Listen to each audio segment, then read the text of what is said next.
Donc, c'est comme je disais à Pénélope et Alexandre qui sont arrivés en fait lundi soir, c'est qu'on avait déjà lu cet extrait Genèse 22 avec le sacrifice d'Abraham et c'était une épreuve.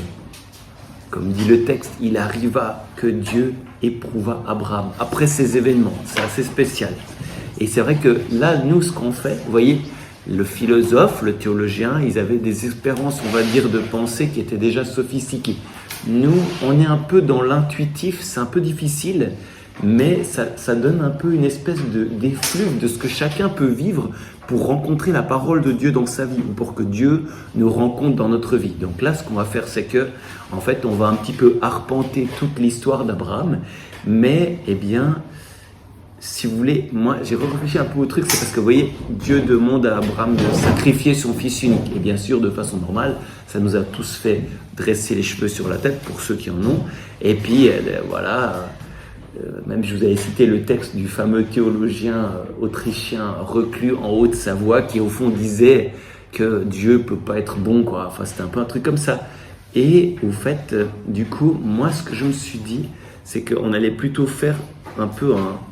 On va d'abord parler en 2 secondes de Genèse 22, donc la fin du truc, pour après revenir sur nos pas, comme ça on aura déjà l'horizon, parce que sinon vraiment on va un petit peu attendre, puis en fait, moi je serai le plus tendu d'entre nous, parce que bien sûr je parle trop, puis que j'arriverai pas à finir. Bon, donc, si ça vous va bien sûr, quoi.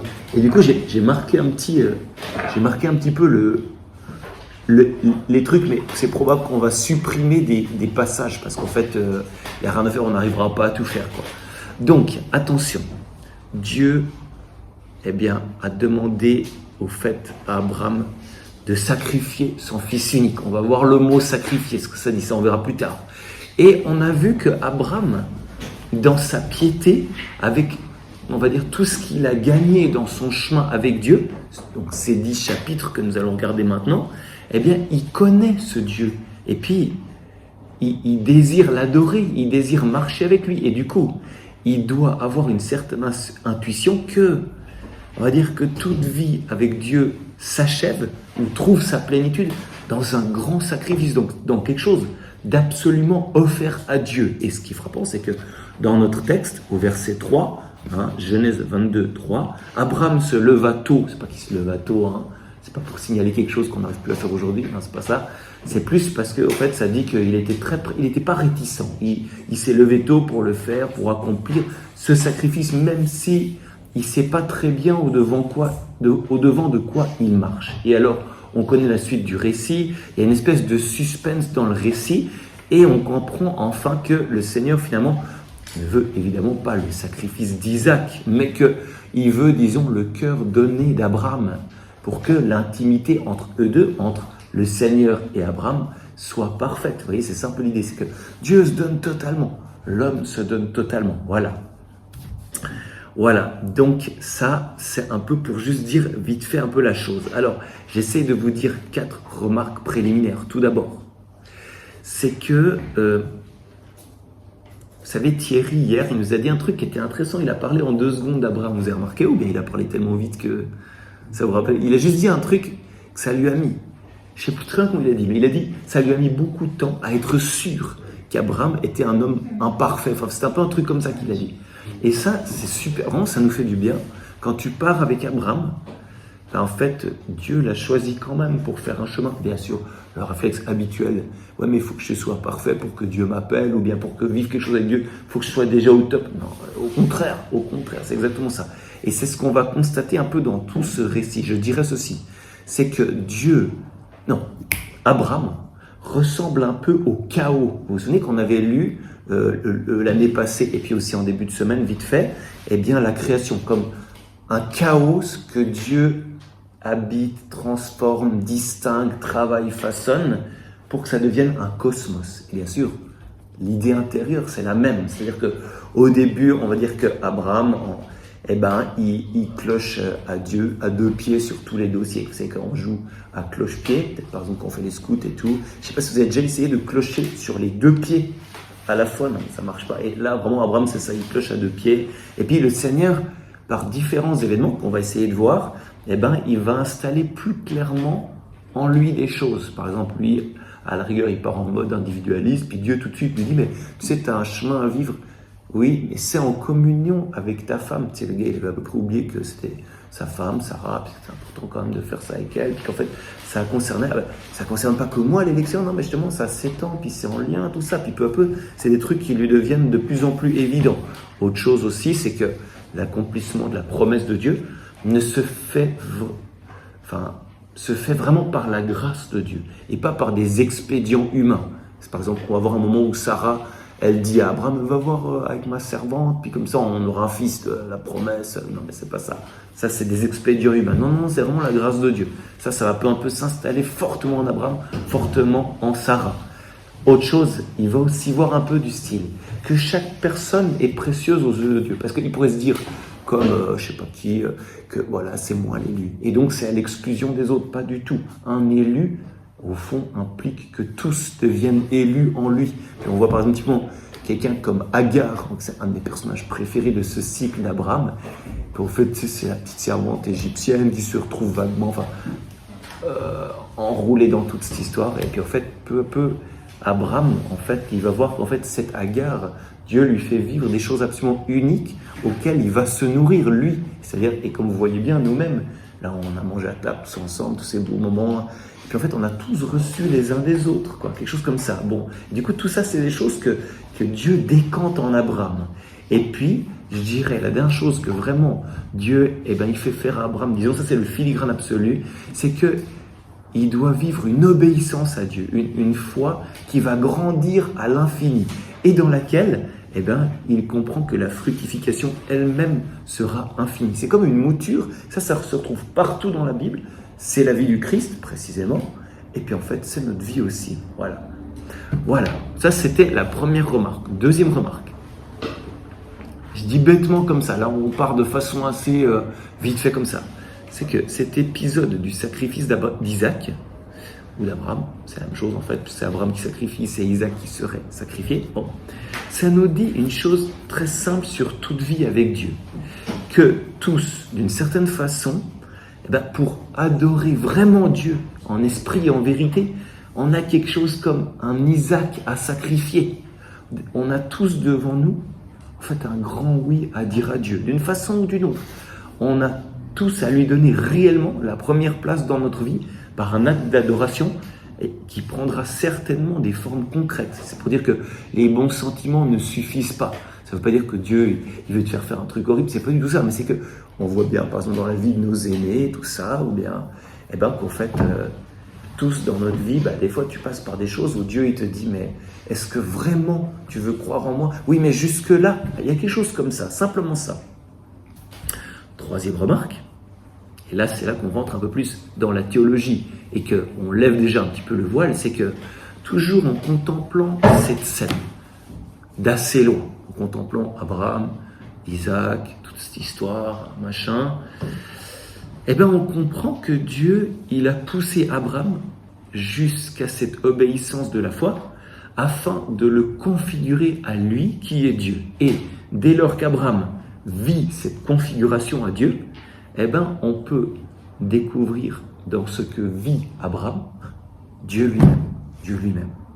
Vous voyez, ça c'est absolu en Jésus, c'est-à-dire que quand tu vois Jésus homme, tu vois le Père. Qui m'a vu a vu le Père. Mais pour Abraham, t'as déjà un peu des trucs qui te font dire que, voilà, nous apercevons un Père, Abraham, et un Fils, Isaac, qui marche vers le sacrifice dans un même esprit. Et un Père, un Fils dans le même esprit. Et à travers ça, nous-mêmes, on peut comprendre l'attitude de Dieu envers nous. C'est-à-dire que Dieu, en tant que Trinité, descend toujours. C'est un sacrifice pour lui de venir jusqu'à nous. Et ça, c'est l'œuvre du Père et du Fils éternel, conjoints dans un même esprit, l'Esprit Saint. Donc, dans ce récit du sacrifice d'Isaac, on a déjà de loin comme ça une espèce de préfiguration de la Trinité et dans sa dynamique de descente vers nous. Ça va, ça vous parle? C'est comme un peu une espèce de théologie via de la bande dessinée. On voit une histoire, ah ouais, tu vois un peu un truc, tu vois quelque chose. Voilà, c'est un peu ça. Après, j'avance un petit peu dans comment est-ce qu'on dit? pour filer cette métaphore, non, ça va pas trop. Enfin, pour continuer un peu dans cette idée. On aperçoit déjà de loin aussi le sacrifice de Jésus pour nous. Et d'ailleurs, c'est ce dont Jésus lui-même témoigne. Et ça, je vous fais une petite parenthèse aussi. Quand vous lisez la Bible, par exemple, Alexandre qui lit avec le petit frère Paul Adrien, la Bible et tout ça, puis si tu veux, il y a des mécaniques un peu à trouver pour donner du piment à sa lecture de la Bible. Sinon, on lit tout plat. Mais là, par exemple, typique, Jésus, il parle d'Abraham. Alors, mémoire biblique, quand est-ce que Jésus parle d'Abraham? Qui c'est? Hein? Très bien. Quel chapitre de l'évangile selon saint Jean? Chapitre 8, à la fin. Alors, notamment, il dit ce truc de fou. Abraham, votre père, a exulté, sachant qu'il verrait mon jour. C'était là. Il l'a vu mon jour, et il s'est réjoui. Là, ça plane complètement là. Mais c'est déjà Jésus qui nous dit, vous savez, que tout ce qu'il y a eu là, de Abraham jusqu'à Jésus, c'est une chose. C'est-à-dire qu'en fait, Abraham, ce qu'il a vécu, c'était il a vu le jour de Jésus. Non, mais ça, c'est dingue, ce truc. Vous voyez, là, déjà, il y a une sorte de témoignage que, en fait, c'est un seul cycle, tout ce qu'on vit, puis qu'il y a une unité dans le récit. Donc, dans ce sacrifice d'Isaac, il y a vaguement l'idée, c'est en tout cas ce qu'Abraham dit à Isaac, que, fondamentalement, c'est Dieu qui pourvoit pour l'Holocauste. C'est lui qui donne la matière du sacrifice. Ça, vous vous en souvenez dans le texte? Il y a papa, oui, mais où est l'agneau pour le sacrifice? C'est Dieu qui pourvoira, mon fils, ok? Et de fait, et ça c'est quelque chose, ça j'en appelle à vos fibres, c'est quelque chose que nous, on ressent aussi en nous. C'est quand, par exemple, on veut aimer Dieu absolument, on veut tout lui offrir, on sent bien que tous nos cadeaux, tous nos présents à Dieu ne sont pas suffisants d'une façon ou d'une autre. Donc à la rigueur, on voudrait bien s'offrir soi-même, ok? Mais en même temps, même soi-même, je ne sais pas comment dire, mais voilà quoi. Alors, ce serait mieux que Dieu lui-même élargisse à sa mesure notre propre sacrifice. Et justement, c'est ça qu'il fait en nous donnant son Fils. C'est-à-dire que c'est lui qui prend la première place sur la croix, afin qu'en lui, toutes nos offrandes à nous trouvent la mesure divine. Puis avec ça, vous avez précisément et exactement la structure de la messe, en fait. Vous savez pourquoi il y a la messe? C'est parce que finalement, tu vois, tu pourrais tout donner, tout ça, c'est des cadeaux humains. Puis en fait, Dieu, il veut faire mieux. Il veut te donner le présent que tu pourras lui donner. C'est-à-dire, être en son Fils, ça signifie qu'il y a une mesure divine à ton sacrifice. C'est-à-dire que toutes les religions ou confessions où il n'y a qu'une liturgie de la parole, on monte vers Dieu. Mais quand est-ce que Dieu peut lui-même sanctifier ses œuvres en répandant ton Saint-Esprit? C'est ça un peu l'idée de la messe, vous voyez? Et ça, on le voit déjà un peu de loin avec Abraham et Isaac. Donc, Dieu pourvoit à la matière du sacrifice en offrant le bélier. Est-ce que, à la rigueur, je termine juste ce petit truc, comme ça j'arrive à la fin du développement pour ne pas faire le film, puis je prends la question. C'est que il y avait, tu vois, Abraham était là, c'est Isaac, puis Dieu l'arrête, et puis il lève les yeux, il voit le bélier, puis voilà, Dieu a pourvu à la matière du sacrifice. Et bien sûr, c'est un peu à ça que Jean-Baptiste fait référence, notamment lorsqu'il dit de Jésus, voici l'agneau de Dieu. Je l'ai dit ce matin à l'homélie. D'ailleurs, il ne fait pas que référence à ça. Mais attends, chacun amène son sacrifice, et Dieu lui-même amène le meilleur de lui, son Fils. Juste une parenthèse, c'est quand Jean-Baptiste dit « Voici l'agneau de Dieu », il fait référence à quoi? À part ce bélier-là, autre part dans la Bible. Si j'active votre mémoire biblique.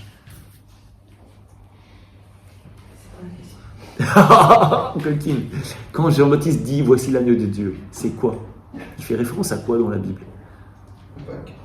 Bien, très bien. Exode 12. C'est-à-dire que chaque famille prendra un agneau, tu vois, chacun amène sa matière pour le sacrifice. Dieu lui-même va faire le truc. Il va amener son agneau, ça va être le Fils, exactement, c'est ça. Et c'est la même chose dans Abraham. Vous voyez, vraiment, il y a des fils, peu à peu, tous ces fils qui se tressent pour arriver à la fameuse barre du X, le Christ. Voilà, ok, hashtag. Bon, voilà. Alors, oui, la question. Moi, comment on peut offrir un truc à Dieu, sachant qu'il est déjà tout? C'est vrai, tout à fait. Et alors ça, c'est quelque chose qui est vraiment profond que tu dis, c'est que... Je vais un peu rebondir sur ce que disait Thierry hier. C'est que on aperçoit dans notre magnifique création deux ordres. L'ordre technique et mathématique, et l'ordre de l'amour qui appelle notre liberté, puis qui appelle un monde qui est très au-delà du technique. Et de fait, avoir techniquement, tout ça, ça sert à rien, quoi. Et même la messe, oui, bien sûr, exactement. Sauf que, on va dire, dans le monde de l'amour, c'est pas comme ça en fait. Puis qu'il n'y a rien à faire. Dire je t'aime, ça vaut rien. Et pourtant, je sais pas, ça fait du bien, c'est l'amour, quoi. Et puis justement, dans le monde de l'amour entre Dieu et l'homme, en fait, il existe ce genre d'échanges qui sont dans l'ordre de la pure gratuité, parce que quand on est dans l'Eucharistie, on est déjà dans la Trinité. Mais ça nous dépasse infiniment. C'est-à-dire que nous, pour recevoir la messe, il faut qu'on purifie notre notion de l'amour jusqu'à arriver en fait à sentir, je sais pas, cette espèce de danse d'une gratuité absolue où finalement Dieu est heureux de recevoir ce qu'il nous a offert lui-même. C'est-à-dire que par exemple, il dit à un moment, ce qui est très eucharistique, c'est qu'il y a plus de joie au ciel pour un juste qui se repent que pour 99 justes qui n'ont pas besoin de pardon. Mais c'est Dieu lui-même qui nous a donné le pardon, donc ça fait un peu le serpent qui se mord la queue. Et pourtant Dieu lui-même, il canonise cette joie, tu vois. Alors le ciel, mais quel mystère, quoi. Ouais. Je sais pas si ça dit rien du tout ce que je dis, mais ça fait ouvrir la bouche devant le mystère, je sais pas comment dire. En tout cas, moi, ça me fait ça, je sais pas ça. Sinon, on pourra rebondir aussi plus tard. Mais c'est ça. Il a tout, mais il n'a pas de liberté, en fait. C'est-à-dire qu'on n'est pas obligé de lui donner, et si on le fait, c'est ça qui me touche, en fait. Ouais.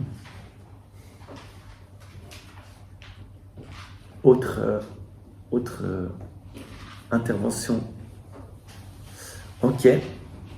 Donc, je répète, voilà donc ce que préfigure le sacrifice d'Abraham. Nous voyons ça de loin, vraiment, un peu, avec vraiment, la lunette pour voir la planète de très très loin. Et c'est ça qu'on voit, que Dieu se donne totalement à l'homme, dans un amour infini en son Fils. Et que l'homme soit également absolument offert à la grâce de Dieu. Ça se voit dans la phrase « Maintenant, je sais que tu crains Dieu ». C'est-à-dire que Dieu, tu vois, il a vu avec une exultation que Abraham, il y avait eu vraiment une sorte de lâcher-prise d'amour envers Dieu, quoi, quelque chose du style. Et ce qui donne une postérité aussi nombreuse que les étoiles du ciel. Ça donne tout le ciel qui est rempli de personnes ressuscitées. Donc voilà tout ce qu'on a vu un peu de loin. Je répète, tout ça c'est que suggéré dans l'Ancien Testament. Tout ça n'est que préfiguré. Dieu suggère le mystère de son Fils dans l'Ancien Testament et il le donne réellement dans le Nouveau, et l'accomplissement de la grâce du Fils, elle se fait dans notre vie de chrétien. Okay, voilà. Là, on a à peu près un bon fil. Maintenant, voilà qu'on a fait ces remarques préliminaires, on a déjà dit un premier truc sur le sacrifice d'Abraham parce que j'avais peur de ne pas arriver au bout. C'est pour ça que j'ai dit vite un rapide balayage, parce que sinon je vais trop stresser, ça va pas le faire. Donc là, on passe au deuxième chapitre, sauf si vous avez encore des remarques là-dessus. On passe à l'idée de quitter. Et là, on arrive au début du chapitre 12. Alors, on va lire ensemble juste les 3 premiers versets déjà, juste pour se baptiser un petit peu dans ce truc. Alors, Genèse 12. Je peux lire moi. Yahvé dit à Abraham, quitte ton pays, ta parenté et la maison de ton père, pour le pays que je t'indiquerai. Je ferai de toi un grand peuple, je te bénirai, je magnifierai ton nom, qui servira de bénédiction. Je bénirai ceux qui te béniront, je réprouverai ceux qui te maudiront. Par toi se béniront toutes les nations de la terre. Donc là, vraiment, il faut qu'on se remette au début du truc. Là, Genèse 22, quand on a fait le sacrifice d'Abraham, Abraham, il avait déjà fait vraiment 10 chapitres avec Dieu, donc là, vraiment, c'était déjà un peu une sorte de relation un peu plus maturée, sophistiquée. Maintenant, on arrive au début du truc, mais c'est vraiment le tout début. Parce que qui est donc ce Dieu inconnu qui parle à Abraham ? Et vous voyez, la première de ses paroles à Dieu, ça peut nous étonner, voire même nous inquiéter. Quitte. Parce que, tu vois, par exemple, chez nous, le premier truc, si quelqu'un veut s'engager pour le Seigneur, premier mot qui vient à l'esprit, c'est formation, tout ça. Ici, il n'y a rien de tout cela. Dieu ne fait pas de cours de dogmatique, pas de catéchisme, pas un mot d'explication. C'est pas même une parole affirmative sur lui-même, sur Dieu, mais d'abord une sorte d'invitation à vivre quelque chose de très particulier qui deviendra une révélation. Voilà. Et donc, alors attention, là, les premières paroles, là, c'est traduit quitte. Puis après, peut-être dans d'autres traductions, je pense que vous avez tous l'air d'avoir à peu près la Bible de Jérusalem. Donc, peut-être Sandrine, je sais pas trop. Mais il y en a, ils ont genre va-t'en de ton pays ou un truc un peu du style. Et c'est pour rendre une expression hébraïque qui est très rare et qui est très spéciale. Alors je le dis en hébreu, c'est l'er lecha. L'er lecha. Deux mots, l'er, ça vient du verbe alar qui veut dire aller, va. Et lecha, c'est le, c'est pour. Et echa, c'est une sorte de, comment est-ce qu'on dit, une apposition, une apposition qui veut dire toi. En gros, ça veut dire va pour toi. Va pour toi. Hein? De la terre à ton enfantement. Hein? De la terre à ton enfantement. Oh bah, du calme, Et c'est vrai que, justement, cette expression, l'echa, va pour toi, ça se trouve très peu, mais une autre occurrence, c'est justement le début du chapitre 22 qu'on a lu tout à l'heure. Va vers le moment réel, mais il dit la même chose, l'echa. Ça veut dire que c'est une inclusion. Ça, c'est un truc biblique aussi, si ça vous intéresse, c'est que quand il y a des inclusions, ça veut dire qu'on dit un truc comme ça au début, après un déroulement, puis après on redit la même chose, ben, ça signifie qu'il y a quelque chose entre deux, une sorte de transfiguration, une sorte peut-être de résurrection, disons comme ça. Bon, et là, c'est un peu aussi le truc. Alors, cette inclusion, ben voilà, ça dit simplement que dans ces 10-11 chapitres, il n'y aura qu'un seul esprit. Alors, que signifie va pour toi, l'echa? C'est un chemin, premièrement, voilà. C'est que Abraham est invité à marcher. Bon, d'accord, mais sauf que quand tu marches dans l'Orient ancien, c'est pas comme nous, c'est pas pour faire du jogging. C'est vrai que le jogging, d'ailleurs, c'est très très nouveau dans l'histoire de l'humanité, parce que aujourd'hui on a du loisir. Et pour nous, tu vois, marcher, tu vois par exemple Rachel qui va à la pointe des bras, bah voilà, ça c'est quoi? Hein? Je l'ai plus en dessous. Ah ouais, mais tout ça pour dire que l'idée, c'est un truc, c'est mal, mais c'est pas du tout en fait. Le sémitisme, c'est une attitude de vie risquée, et donc ils essayent de se sédentariser. L'établissement, ça correspond plutôt à la sécurité, mais partir, c'est dangereux, tu vois. C'est comme par exemple Christophe Colomb, il prend ses quelques navires, il se casse, il va voir. Mais c'est hyper risqué, quoi. La marche, c'est le contraire de l'établissement, c'est une espèce de commencement tout nouveau qui est contre la généalogie. Vous voyez, en fait, Dieu, il veut faire d'Abraham quelque chose comme un... Vous savez, vous connaissez ce terme, un homo novus, un nouvel homme. Ça veut dire quelqu'un qui recommence une carrière. Tu vois, chez les Romains, c'était un peu un terme technique pour dire tu avais un pater familias qui avait toute sa tribu avec lui. Puis quand quelqu'un sortait de la tribu, et pour faire quelque chose de nouveau, il réussissait, je sais pas quoi, dans la carrière militaire ou bien politique ou quoi que ce soit, bah, ça refondait une espèce de tribu. Ça, c'est l'idée d'homo novus. Et là, effectivement, en fait, effectivement, c'est ce que Dieu, il commence un petit peu à dire à Abraham. Tu sais, on quitte le mode tribal, on quitte ta tribu. Et il dit, pire encore, c'est pour toi. C'est comme une injonction personnaliste. C'est-à-dire que Dieu, il pointe le doigt sur Abraham lui-même. Et vous savez que dans l'Orient ancien, tu peux pas normalement sortir de la mentalité du clan. C'est une sorte de mini-masse, quoi. C'est une masse qui appartient. Et donc là, Abraham, tu vois, ce qu'il lui est demandé, c'est comme une espèce de naissance, vous voyez. Et vous savez qu'on avait vu l'autre fois, là, on a vu, vous étiez pas là, du coup, c'était Babel, c'était le totalitarisme, c'est-à-dire être une fourmi ou être un nazi parmi d'autres nazis, c'est à peu près la même chose. C'est faire partie d'une masse qui est homogène. Et là, en fait, Dieu dit le contraire à Abraham. Peut-être vous connaissez aussi Hannah Arendt, il en a parlé lundi, mardi. Et Hannah Arendt, elle dit qu'au fond, le totalitarisme, c'est le refus d'une naissance. C'est-à-dire que tu pourrais sortir de ta fourmitude, tu pourrais devenir toi-même. Bon. Donc Abraham, Dieu lui dit, tu existes, tu n'es pas une fourmi. Voilà. Ouais. Je veux juste faire remarquer que Genèse 12, c'est pas encore Abraham. J'ai dit Abraham, moi. Hein? Ah ben j'ai dit Abraham, moi. J'ai pas dit Abraham. J'ai dit Abraham. C'est Abraham. Bon, je sais pas si on aura le temps de parler du changement de nom, parce que là, avec Abraham, on est mal barré, tout ce qu'il y a à faire. Hein. Ouais. Mais tout ça pour redire que c'est un appel de Dieu qui est en sa faveur. C'est pas pour dire, écoute, va faire la croisade. Ou c'est pas encore une mission comme celle d'Isaïe, voilà, il faut que tu ailles défricher pour replanter. C'est pas du tout ça. C'est un appel en ta faveur, ok? Et ensuite, il y a, après ces deux mots que je vous ai cités, l'echa, c'est min. En hébreu, ça veut dire loin de. En fait, ça veut dire que ce début de chemin qui va faire de toi une personne, qui est personnalisant, ben ça va impliquer une certaine séparation.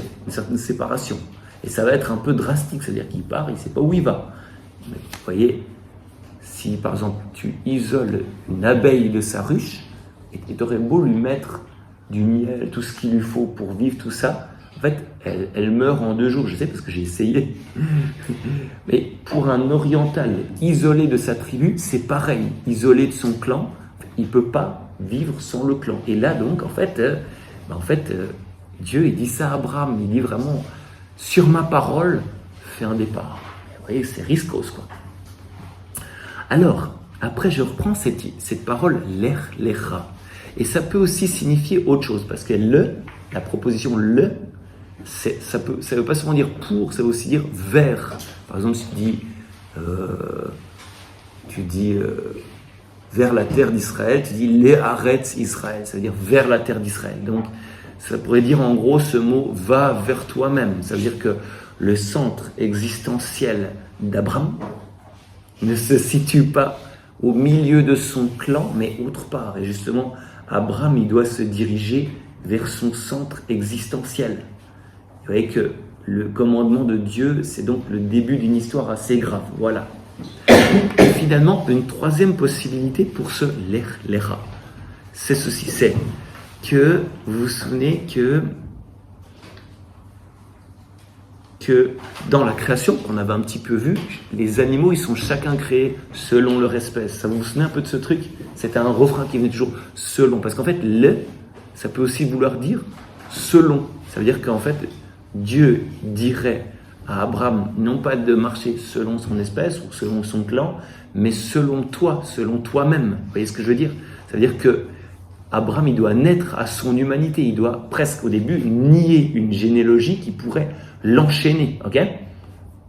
Mais ça, on reviendra un peu sur ce sujet aussi, plus tard, Théo Potager 2036, quoi. J'ai pas trop d'espoir d'y arriver, mais quitte ton pays, ta parenté et la maison de ton père. Le pays, il est déjà en train de le quitter. La parenté, il la quittera. Eh ben, voilà, lorsque il va vivre des trucs avec Lot, son neveu, puis avec Sarah, sa femme, et puis la maison de son père, il la quittera lorsqu'il aura quitté définitivement le schéma maison de ton père, qui inclut le refus de naître d'en haut. Si tu restes toujours dans la mentalité de tribu, machin, ben non, tu ne peux pas commencer à vivre une histoire personnelle avec Dieu. Bon. Et puis, peut-être ça vous choque qu'ils doivent quitter par pays, parenté, maison de ton père et tout ça. Et vous voyez, ce truc-là, ça se retrouve aussi un peu dans le cycle de Jacob. Je répète, Théo Potager 2036, je ne sais pas qu'on aura le temps de faire ce truc-là. Vous savez, Jacob, lui aussi, c'est pareil, il va partir, lui, par contre, de la terre promise. Ça, vous connaissez un peu cette histoire? Il y a une espèce de dispute avec son frère Ésaü, tout ça. Puis en fait, du coup, il va quitter aussi son pays, la maison de son père, machin chose, etc., etc. Mais c'est dans l'autre sens. Il doit y retourner, en fait. Bon, et tout ça pour dire que ce que Dieu fait quitter, il va le refonder divinement pour le redonner, en fait. C'est pas une espèce de retranchement. C'est comme, par exemple, pour la pomme, c'est pas une pomme, le fruit de l'arbre du bien et de la connaissance, de l'arbre de la connaissance du bien et du mal. C'est pas un truc, non mais ça c'est pas pour toi, pareil. Non, parce que Dieu veut tout nous donner. Comme dit Saint Paul, tout est à vous, mais vous êtes au Christ. Mais c'est pour que ce don, ce soit de la main de Dieu. Ce ne soit pas moi qui m'accapare, mais c'est pour que ce soit fondé un peu en Dieu. Donc voilà, ce que Dieu fait quitter à Abraham, c'est pas pour rien. C'est du long terme, quoi, quelque chose comme ça. Bon, ça va jusque-là? Ouais. Qui dit que Jacob quitte son pays, mais il est obligé de s'enfuir, c'est pas la même chose. Ouais, mais il y a un moment où il proclame, va, quitte. Enfin, c'est son père qui dit ça, puis ça reprend un peu les termes pour Abraham en fait. Mais de fait, en soi, c'est peut-être une proclamation un petit peu, on va dire, solennelle sur une situation qui est loin d'être aussi reluisante, quoi. Mais de fait, oui, mais quand même, il y a un mouvement. Puis de fait, dans plein de choses, tu as ce genre de mouvement. Même justement chez Ulysse et Pénélope, hashtag. En fait, c'est pareil aussi, c'est le gars qui quitte sa terre. Il y a toujours un peu un truc comme ça. Bon, Ouais. Euh, Qui? Où? oui. Ah oui. Jésus et Joseph, à la Noël, après Noël, en Égypte. Très clairement, d'Égypte, j'ai appelé mon fils. De nouveau, il y a un truc comme ça. C'est que finalement, Joseph, là, tu dois, ça va le chauffer, hein. Purée, tu sais, il a laissé ses outils à Nazareth, quoi. Puis après, il faut tout recommencer de zéro à Égypte. Mais t'as confiance en Dieu, on va tout refonder en moi. Non, mais c'est horrible, je vais pas tout quitter. Et ben ça, c'est le père de Jésus. Hein. Puis Jésus, il a appris la confiance à l'aide de l'humanité de Joseph. Donc, vous voyez, tout ça, ça se tient. Ah bah, Abraham, Jacob, ça, c'est un peu une sorte de, on va dire, c'est ça, de généalogie de la grâce. Tout à fait, exactement. Ouais. Alors, ok. Donc là, j'ai déjà évoqué plein de trucs. Je crois que je vais, voilà, raccourcir un petit peu, ce qui est vraiment une terrible souffrance pour moi. C'est une refondation de tout l'humain. Ça, c'est quelque chose que j'ai déjà dit. C'est que Dieu repart avec un couple primordial, Adam et Ève. Voilà, un petit peu foiré, on a fait ce qu'on a pu, pas facile pour que la confiance pénètre en eux. Et alors il repart avec Abraham et Sarah, ok.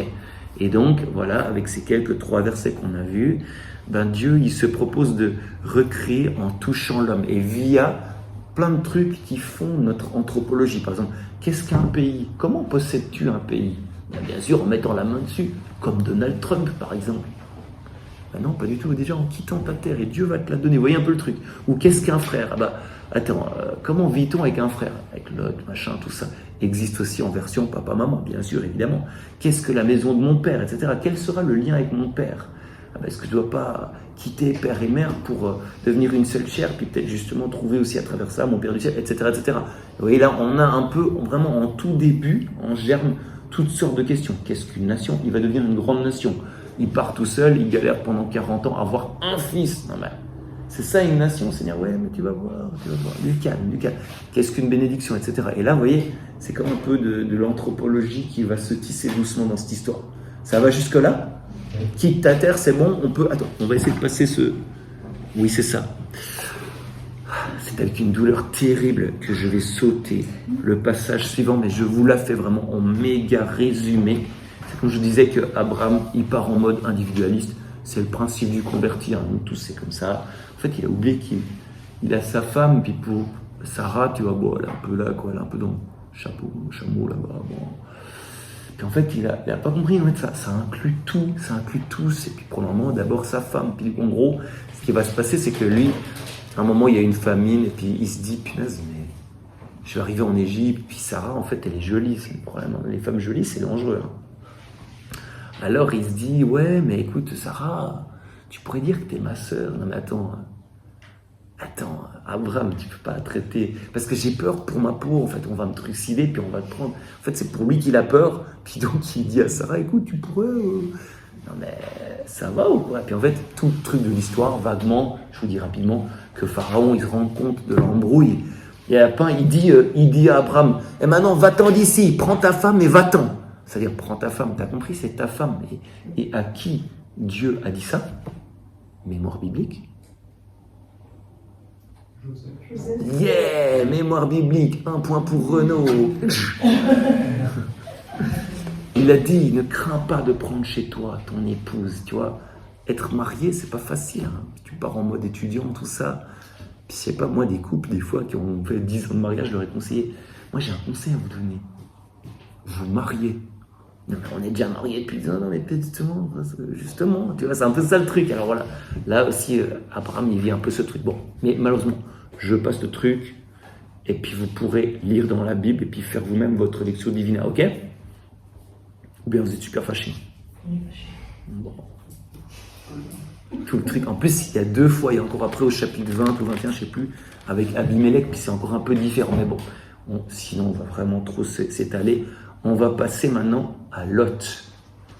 Et Lot, vous savez qui c'est Lot ou bien? C'est en gros le neveu de Abraham.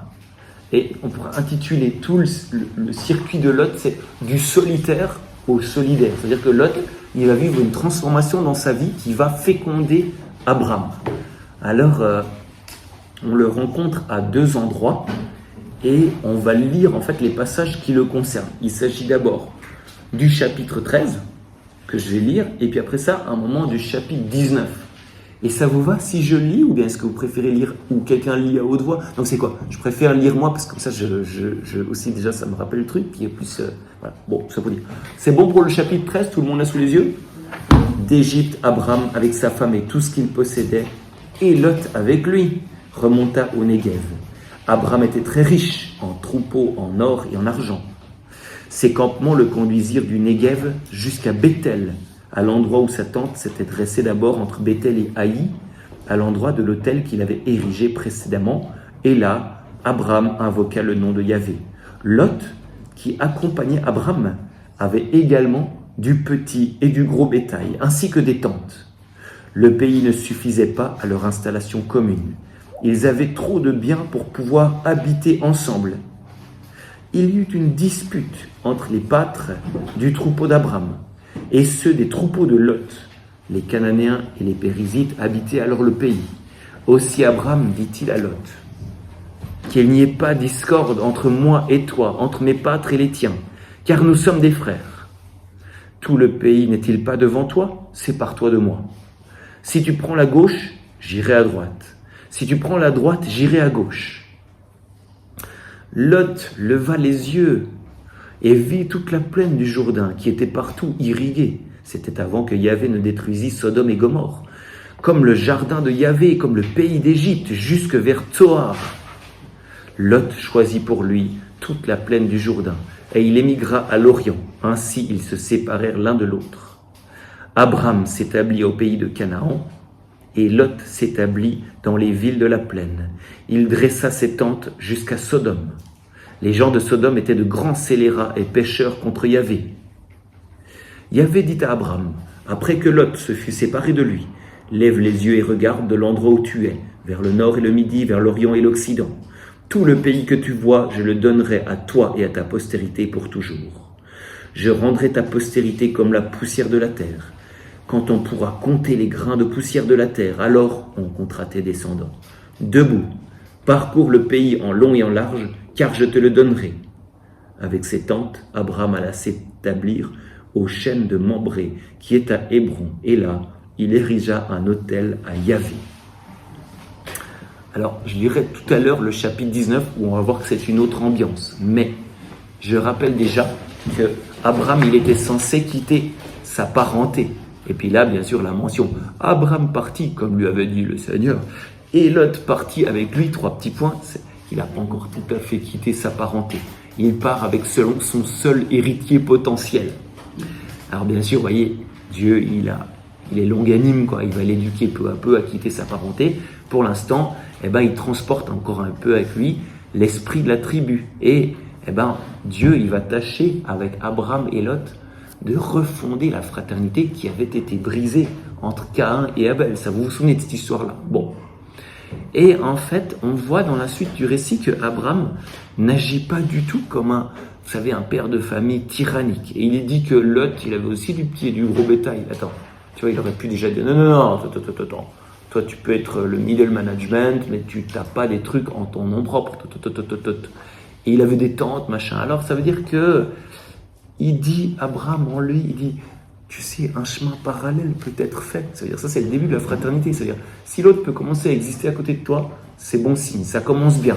Il n'existe pas uniquement des rapports de force comme entre Caïn et Abel. Et puis en fait, quand la vie commune est devenue impossible, vous avez vu, vous avez été tellement... En fait, dès qu'on est riche, ça commence les problèmes. Et en fait, là, Abraham, tu vois, peut-être ça lui rappelle que Dieu avait dit, mais quitte ta parenté. Puis il commence à voir un peu le bien fondé de tout ça, parce que ça pourrait se transformer en petite guerre civile, que Abraham aurait certainement remporté. Il était probablement plus riche, plus expérimenté, etc. Alors lui, non. Au lieu de commencer une guerre, il commence par dire, à Lot, non, écoute, on est frères. Choisis-toi. C'est incroyable. Tu vois, Donald Trump, pour le reprendre, vraiment, c'est un bon exemple. C'est l'exemple cyniquement pur, effectivement. Tu sais, il veut mettre la main sur le Groenland. Tu crois rêver de voir ce qu'il dit, quoi. Puis là, justement, Abraham, il dit, non, mais vas-y, choisis-toi.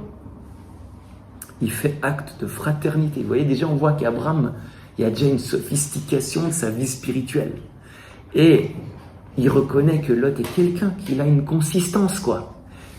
il quitte une façon possessive et brutale de voir les choses. Être une bénédiction, c'est pas juste une affaire personnelle, c'est une bénédiction pour tous. Et donc le premier sur qui ça rejaillit, Lot, son neveu. C'est magnifique. Et alors, voilà, là par contre on regarde Lot. Et qu'est-ce qu'il fait Lot? Tu sais, Lot, c'est pas encore le gars qui a compris que les autres existaient. C'est le financier, quoi. Il regarde un peu, vu en cela, là, c'est nul, quoi. Morzine, il y a un potentiel touristique de dingue, quoi. Bon, écoute, je vais peut-être plutôt aller vers là-bas, tu sais, il a pigé ce que c'est le vric, le gars, quoi. Et donc, il choisit pour lui. C'est ce qui est marqué dans le texte, hein. Et puis, vous voyez, il montre bien qu'il ne veut pas appartenir à cette promesse, puis à Abraham. Il ignorait certainement pas la promesse faite par Dieu à Abraham. Et donc, lui, il a en vue un peu sa subsistance personnelle, ce qu'on pourrait appeler aujourd'hui sa carrière. Ça, c'est à peu près une des idolâtries la plus courue, c'est la carrière. Ça dure pas très longtemps, mais ça marche bien au début. Bon. Alors, en plus, il y a marqué ceci. C'est que, vous voyez, Lot, il voit la plaine, tout ça, puis il y a Sodome et Gomorrhe. Et il est dit, les gens de Sodome étaient de grands scélérats, des pécheurs contre le Seigneur. Mais Lot, en gros, il en a cure, il s'en fiche complètement de savoir s'il a péché ou non.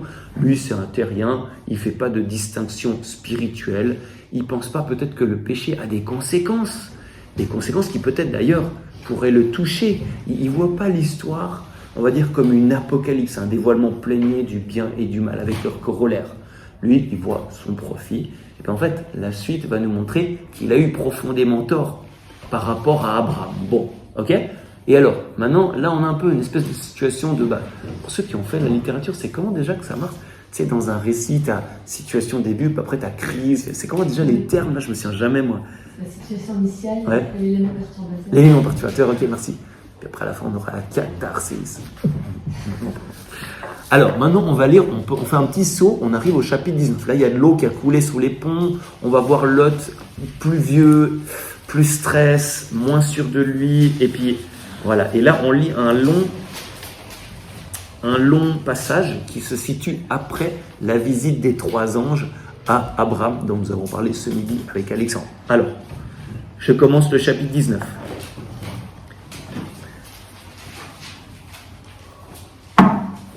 Quand les 2 anges arrivèrent à Sodome sur le soir, donc c'est les 2 anges qui ont quitté Abraham, ils vont voir Sodome, ok ?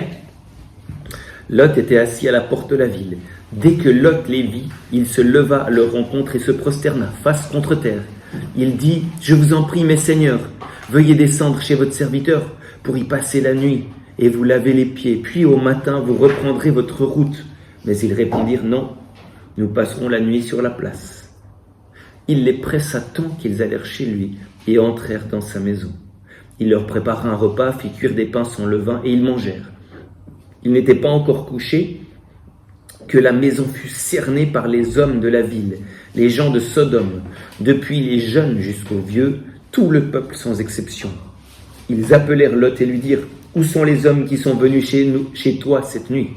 Amène-les-nous pour que nous en abusions. » Lot sortit vers eux à l'entrée, et ayant fermé la porte derrière lui, il dit, « Je vous en supplie, mes frères, ne commettez pas le mal.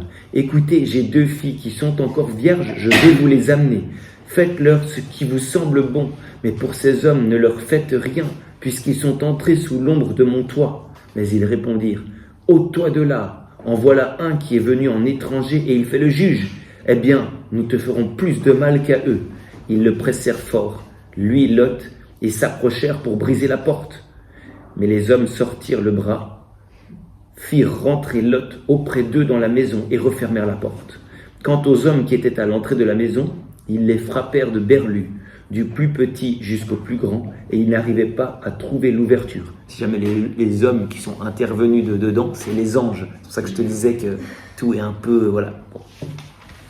Lot, les hommes dirent à Lot, « As-tu encore quelqu'un ici? Tes fils, tes filles, tous les tiens qui sont dans la ville, fais-les sortir de ce lieu. » Sortir, vous avez vu? « Nous allons en effet détruire ce lieu, car grand est le cri qui s'est élevé contre eux à la face de Yahvé. Et Yahvé nous a envoyés pour les exterminer. » Lot alla parler à ses futurs gendres, qui devaient épouser ses filles. « Debout, dit-il, quittez ce lieu, car Yahvé va détruire la ville. » Mais ses futurs gendres crurent qu'il plaisantait. Lorsque pointa l'aurore, les anges insistèrent auprès de Lot en disant « Debout, prends ta femme et tes 2 filles qui se trouvent là, de peur d'être enveloppés dans le châtiment de la ville. » Et comme il hésitait, les hommes le prirent par la main, ainsi que sa femme et ses 2 filles, pour la pitié que Yahvé avait de lui. Ils le firent sortir et le laissèrent en dehors de la ville. Comme il le menait dehors, il dit « Sauve-toi sur ta vie, ne regarde pas derrière toi et ne t'arrête nulle part dans la plaine. Sauve-toi à la montagne pour n'être pas emporté. » Lot leur répondit « Non, je t'en prie, mon Seigneur. Ton serviteur a trouvé grâce à tes yeux et tu as montré une grande miséricorde à mon égard en m'assurant la vie. Mais moi, je ne puis pas me sauver à la montagne sans que m'atteigne le malheur et que je meure. Voilà cette ville, assez proche pour y fuir, et elle est peu de choses. Permets que je m'y sauve. Est-ce qu'elle n'est pas peu de choses et que je vive ?» Il lui répondit « Je te fais encore cette grâce de ne pas renverser la ville dont tu parles. Vite, sauve-toi là-bas, car je ne puis rien faire avant que tu n'y sois arrivé. » C'est pourquoi on a donné à la ville le nom de Tsoar. Au moment que le soleil se levait sur la terre et que Lot entrait à Tsoar, Yahvé fit pleuvoir sur Sodome et sur Gomorrhe du soufre et du feu venant de Yahvé. Et il renversa ces villes et toute la plaine, avec tous les habitants des villes et la végétation du sol. Or la femme de Lot regarda en arrière, et elle devint une colonne de sel. Levé de bon matin, Abraham vit à l'endroit où il s'était tenu devant Yahvé, et il jeta son regard sur Sodome, sur Gomorrhe et sur toute la plaine, et voici qu'il vit la fumée monter du pays comme la fumée d'une fournaise. Ainsi, lorsque Dieu détruisit les villes de la plaine, il s'est souvenu d'Abraham, et il a retiré Lot du milieu de la catastrophe, dans le renversement des villes où habitait Lot. Lot monta de Tsoar, et s'établit dans la montagne avec ses 2 filles, car il n'osa pas rester à Tsoar. Il s'installa dans une grotte, lui et ses 2 filles. Alors, vous remarquez que avant, là, on va dire Lot, c'était un peu le golden boy, le chapitre 13, tout allait bien, les plaines, voilà, les troupeaux. Et là, c'est un contexte tout différent. On apprend à connaître Lot dans une situation extrême. Et là, vraiment, voilà, on est jeté à Sodome dans un monde dramatique, puis rapide, où tout est violent. Même le dialogue le plus charitable possible, il est violent. Même quand les hommes, alias les anges, ils parlent à Lot, ils lui parlent sur le ton de « attention là ». Et Lot, lui, il semble dans une grande angoisse. C'est plus du tout le Lot des jeunes années qui regarde qu'à son intérêt. Il a vraiment vécu, puis il a dû bien vivre des choses funestes aussi. Alors, voilà, Dieu l'a laissé se mélanger mollement au mal, puis là c'est le mal pur. Et en fait, il semble que d'une certaine façon, ça ait porté du fruit pour Lot, parce qu'il commence à tenir compte des autres, il se préoccupe de leur bien. Là par exemple, il est à la porte de la ville, puis il veut respecter l'hospitalité orientale. Mais cette insistance à vivre l'hospitalité, ça cache plutôt le danger que courraient ces 2 hommes à habiter sous le toit de quelqu'un d'autre.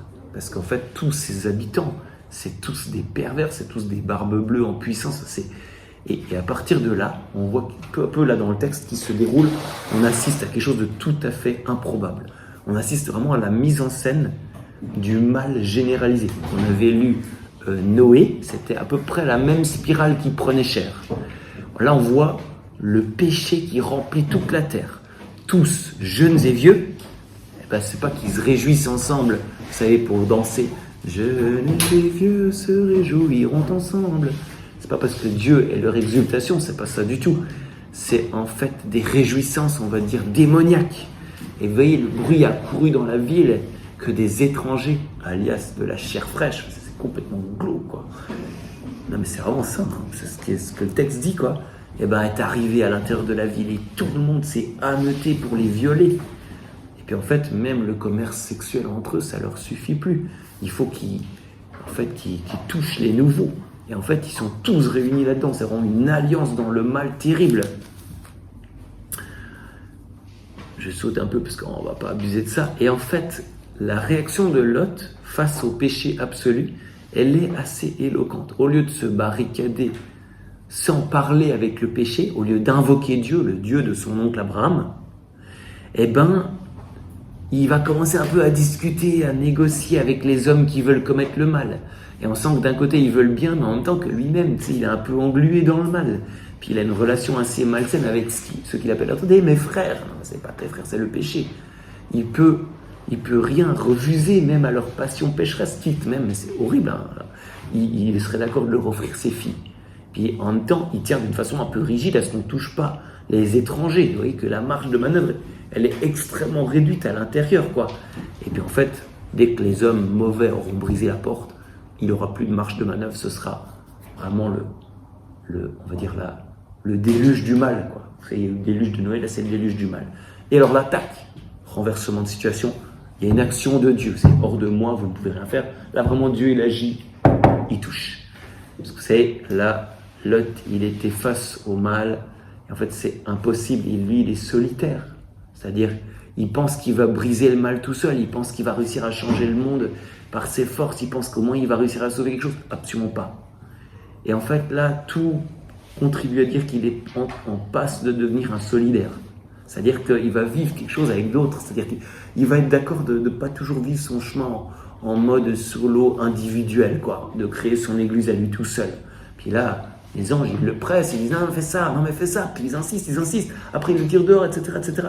Et là, justement, Lot, il est éduqué à prendre la main de quelqu'un d'autre. Puis vous voyez, c'est facile à dire, hier soir, on était tous là à la veillée, Seigneur, machin et tout, mais en fait, vraiment prendre dans la vie la main de Dieu, puis écouter sa parole, qui est première sur notre parole, c'est pas si facile. Et là, du coup, lui, avec les anges, c'est un peu cette histoire-là qui arrive. Et de plus, ils achèvent des choses qui ressemblent étrangement, on va dire, au Tout-Puissant.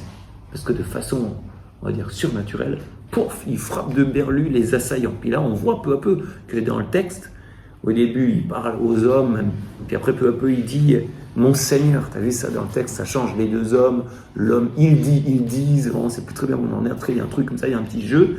Et puis là, en fait, voilà, et ben en fait, il commence à peu pas voir. En fait, c'est Dieu là qui m'a sauvé. Ça, c'est plus humain, ce truc. Bon. Et tout ça pour dire que, aussi, le départ de Sodome, ça se fait difficilement, parce que vraiment, il est rugueux, hein. Lot, il lui dit sauve-toi à la montagne, mais non, il veut encore contredire Dieu. Non, mais je veux quand même aller aux villes, je pourrais pas à la montagne, vraiment je pourrais pas, franchement, si tu m'envoies ça un jour, je ne pourrais pas, Non, mais ok, va encore dans la petite ville, va constater par toi-même. Il y va, et puis finalement, il ne peut pas rester à Tsoar, il n'osa pas rester à Tsoar. Et où est-ce qu'on le retrouve? Lot, vieux, grelottant, désabusé au fond d'une grotte. Et en fait, voilà, j'ai pas lu la suite du texte qui est encore plus glauque. On va pas abuser de l'abus, hein, pour pitié, parce que des fois on abuse de l'abus, hein. Ça marche aussi en version ecclésiale, merci beaucoup. Eh bien, il y a ces filles qui vont également abuser de lui, après qu'il ait perdu sa femme, parce qu'elle est devenue une statue de sel. Et donc en fait, finalement, vous voyez, d'une certaine façon, à sa manière, il a résisté jusqu'au sang dans la lutte contre le péché. Ça, je cite la lettre aux Hébreux. Finalement, du solitaire, tu sais, le mec qui pensait à son propre profit, qui était riche, finalement, tu retrouves un pauvre mec au fond d'une grotte, mais sinon, c'est quelqu'un qui a été persécuté pour la justice. Donc, extérieurement, il a l'air complètement nul, complètement seul, mais en fait, intérieurement, il a épousé Dieu, il a épousé tous ceux qui sont persécutés pour la justice. Et puis, c'est vrai qu'il rejoint tous ceux qui sont persécutés pour la justice et qui se retrouvent au fond d'une grotte dans la Bible. Une fois encore, j'active votre mémoire biblique. Qui est seul au fond d'une grotte et qui est persécuté pour la justice? Le roi David, très bon. Qui encore? Saül. Non. Il y a un moment spécial, mais c'est pas dans une grotte. C'est pas tout à fait ça, je pense, non? Quelqu'un d'autre? Jésus, merci, tout à fait.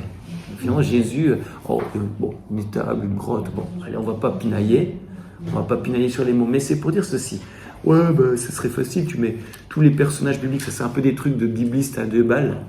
C'est, tu sais, tu cherches le mot grotte, via bien sûr ChatGPT aujourd'hui, et après tu vois où apparaît la grotte et tu dis, et c'est le même mot qui est... Non, c'est vite fait. Mais quand même, observons de plus près les raisons pratiques qui ont poussé, par exemple, ces 3 personnages en fait, à passer du temps dans une grotte. Parce que, de base, si tu peux choisir entre le château puis la grotte, tu préfères le château, quoi. Donc, il y a bien une raison qui les a poussés dans cette grotte. Et puis, parfois aussi, quand tu accueilles des gens qui viennent de la rue, en fait, quand tu es jeté de partout, de toutes les maisons, tu cherches un abri, n'importe quoi, par exemple, contre la pluie, contre les éléments, par exemple, tu as l'abribus, ou bien tu as une grotte. Il n'y a que la création qui peut t'offrir finalement le dernier truc. Voilà, c'est le concept de la grotte, quoi.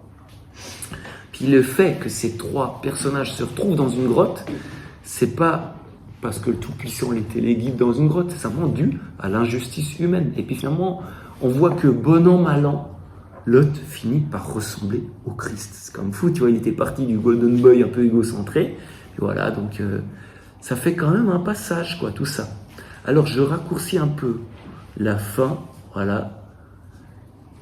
Et c'est juste pour dire que Abraham, il voit ça. Vous voyez, parce qu'on dit un peu à la fin que comment c'était déjà ? Il s'est souvenu d'Abraham et il a retiré Lot. Vous voyez, Lot est quelque chose d'Abraham et réciproquement. Vous voyez qu'on commence à fonder une fraternité selon Dieu, ok ? Et puis aussi, Abraham, il voit tous ces trucs, vous voyez, ça l'ensemence. Par exemple, moi, je vois le chemin de Sandrine, ça me fait quelque chose. Bon, bien sûr, je ne suis pas Sandrine, ça, on a compris, hein. Et vice-versa, Mais pour dire, c'est un peu ce truc-là. Et c'est pour ça que moi, on étudie ces personnages, ces personnes, pour en fait comprendre qu'est-ce qui s'est peu à peu construit à l'intérieur d'Abraham. Ok, ça vous va jusque-là pour Lot ? Ou est-ce que vous êtes en détresse respiratoire ?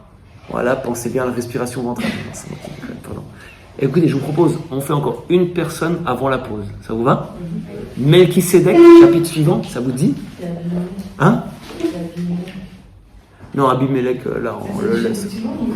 Non, le chapitre 14, après Lot. Alors, attention.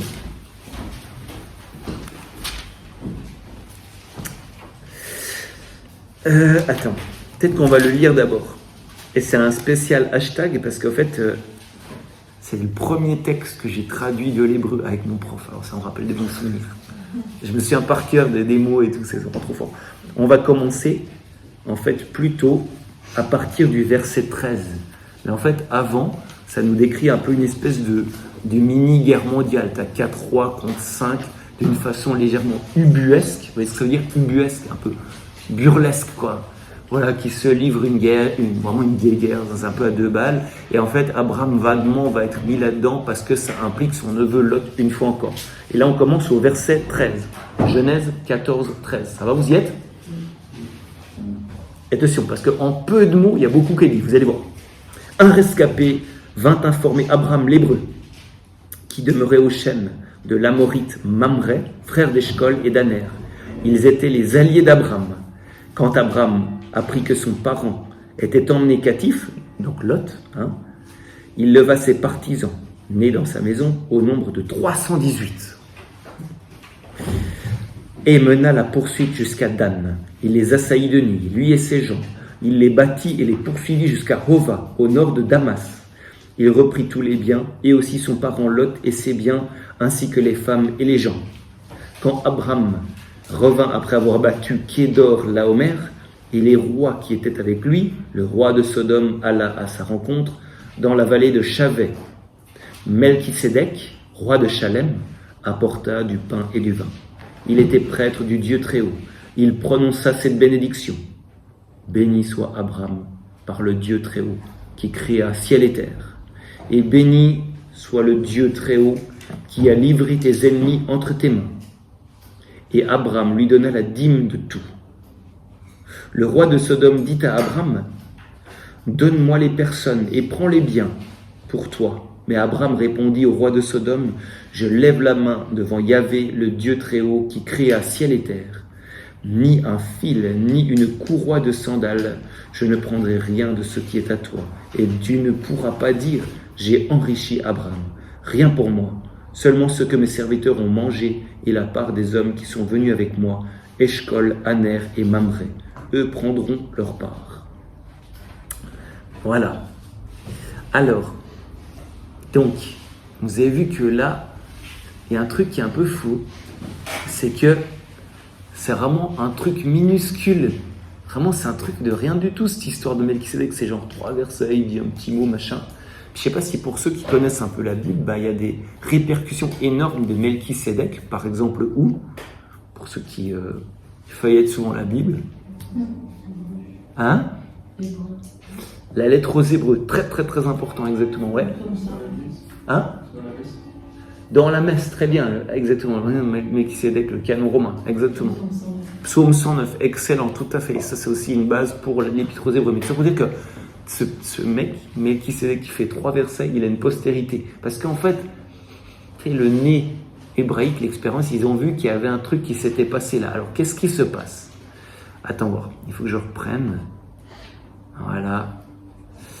Oui, je dirais ceci. Donc, au début du chapitre, il y a une espèce d'arrière-fond, hein, et qui va faire apparaître de façon successive et de plus en plus nette 2 plans différents. Abraham, d'abord sur la scène politique. Donc, il y a la guéguerre là, de Kédor, machin chose, avec les autres, une histoire un peu de Marvel, machin, pour reprendre un terme, parce que je viens de comprendre ce que ça voulait dire, mais bon, voilà. Et Abraham arrive. Mais Abraham est un personnage théologique et qui arrive sur une scène politique. Et puis, après, il y a Melchisédek qui arrive sur une scène pour l'instant inqualifiable. Il y a comme une espèce de focus progressif qui fait qu'on part des événements tout à fait extérieurs pour arriver aux événements qui ont vraiment un poids dans l'histoire, d'une guéguerre à la paix, à la grande paix, à la vraie paix avec un P majuscule. Alors attends, je ne veux pas trop que je vous assaille de trucs. Attends. Oui, c'est ça. Je dirais ceci, c'est que qu'est-ce qui fait vraiment l'histoire? Tu vois, des fois on croit que des événements historiques, c'est ça les gros trucs les plus importants. Mais en fait, l'histoire, elle est faite d'un souterrain de tournants invisibles qui fomentent en fait des choses qui ne sont finalement que des conséquences. Et là, en fait, justement, cette apparition de Melchisédek, c'est quelque chose qui paraît insignifiant, mais qui devient une généreuse révélation. On apprend quelque chose de l'identité de Dieu. Il faut se mettre dans le contexte, c'est-à-dire que nous, bien sûr, on connaît le Christ, on connaît tout, mais machin, à l'époque, Abraham, en gros, c'est un païen un petit peu mal dégrossi, puis qui avance pas à pas dans ce qu'il comprend, quoi, mais il savait pas certaines choses, tout simplement. Et du coup, il se passe rien de nouveau sous le soleil, si ce n'est le fait que Abraham, il reçoit un changement substantiel, une transfiguration. Il commence d'emprunter les mots et les attitudes du Très-Haut. Et voilà ce qui change l'histoire. C'est que l'ami Melchisédek, il apporte du pain et du vin. Mais pourquoi il apporte gratos des trucs? Il n'y a rien de gratos dans le monde, normalement. Il était prêtre du Dieu Très-Haut. C'est tout à fait nouveau. Qui était prêtre avant? Alors voilà, Melchisédek, il s'incruste vraiment au centre de cette rencontre entre le roi de Sodome et Abraham libre. Vous savez, ils étaient en train de négocier. Normalement, ça doit en rester là. Et tout d'un coup, cette espèce d'apparition, voilà. Et en fait, voilà, mine de rien, le verset 18, il contient quelques petites bombes. C'est que, d'abord, on a les premières occurrences bibliques de la paix, de la justice, du Très-Haut aussi. Pour l'instant, on n'y comprend rien. Et alors, il apporte du pain et du vin. Et ça, bien sûr, c'est le début d'un binôme qui fera date dans l'Église, bien sûr. Déjà, dans la Bible, tout ça, il y a toujours le pain et le vin qui apparaissent, parce que c'est un peu l'obsession de Dieu, tu sais. Je sais pas pourquoi, c'est comme à l'Eucharistie. Dès qu'il se passe quelque chose, on fait un pique-nique. Dès qu'il se passe quelque chose, on commence un festin. Il y a toujours un truc comme ça avec le Seigneur. Et puis en fait, voilà, finalement, Jésus va prendre du pain et du vin. Il va passer du prophète à la présence perpétuelle de Dieu dans son peuple. Donc tout ça pour dire que là, vraiment, ça va faire date. Parce que, bien sûr, le pain, au début, Dieu a dit à la sueur de ton visage, tu mangeras ton pain. Et pareil, il y a une histoire avec Noé où il y a une malédiction sur le vin. Mais justement, le pain et le vin qu'apporte Melchisédek, il est destiné à bénir Abraham, ainsi que son Dieu. Et ça passe par l'offrande du pain et du vin.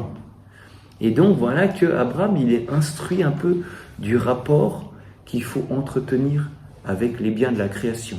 C'est que, au fait, au lieu d'être une fois encore possessif, d'avoir un peu une attitude de Lot comme ça, c'est qu'on en tirera le plus de profit en les offrant, parce que alors on deviendra une bénédiction. Et donc, Melchisédek qui commence à réaliser en Abraham, ce que Dieu lui avait dit devient une bénédiction. Alors, qu'est-ce qu'il dit Melchisédek? Il dit « Béni soit Abraham par le Dieu Très-Haut qui créa ciel et terre ». Et c'est sûr que, en fait, ça n'a rien d'étonnant pour nous. Ah ben béni, tu vois, nous, à la rigueur, vous bénissez vos frères et sœurs, je ne sais pas ce que vous faites, quoi. Mais en même temps, quand même, quand ça sort de la bouche d'un roi, puis tous les rois qu'on a vus avant, c'était des gens qui, au fond, s'entretuaient comme une meute de loups. Mais en fait, tu vois, ça frappe un peu Abraham. Qui est vraiment roi? Un roi, c'est celui qui est capable de bénir gratuitement. C'est celui qui est tellement à l'aise dans la création qu'il peut donner gratuitement. Il n'est pas obligé de garder ses possessions, de penser au Groenland, je ne sais pas quoi. Voilà que Melchisédek offre un sens nouveau à la royauté. Et vous vous souvenez que Dieu avait fait marcher en long, en large Abraham à travers le pays comme un roi. Alors il va lui apprendre à être roi, quelque chose comme ça. Et, attends, ça je veux couper un petit coup. Non, quand même, il faut dire ça. Melchisédek, il dit, béni soit Abraham par le Dieu très haut. Et au fait, on sait à travers ça que Abraham, il sait qu'il est consacré au vrai Dieu, représenté par Melchisédek. Vous savez que les rois de la terre, ils agissent en référence à aucun autre Dieu qu'eux-mêmes. Mais Melchisédek, justement, il proclame par cette bénédiction la seigneurie de Dieu sur lui-même, sur le roi de Salem. Donc être le vassal de quelqu'un pour un roi, ça pourrait être considéré comme être servile.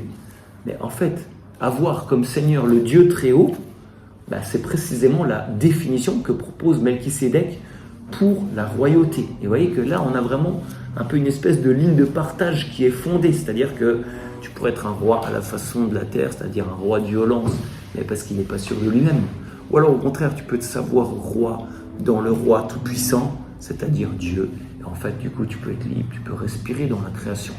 Ça, c'est par exemple typiquement une grande distinction. Si vous aimez les psaumes, c'est le psaume 2. C'est un psaume très prégnant. Vous savez, c'est Dieu qui est le roi et les rois de la terre qui murmurent contre Dieu et son Messie. Là, on a vraiment un peu cette même lame qui est représentée par Melchisédek. Ensuite, je saute le passage suivant sur le Dieu qui a créé ciel et terre, parce qu'il y aurait beaucoup de choses aussi à dire là-dessus. Eh bien,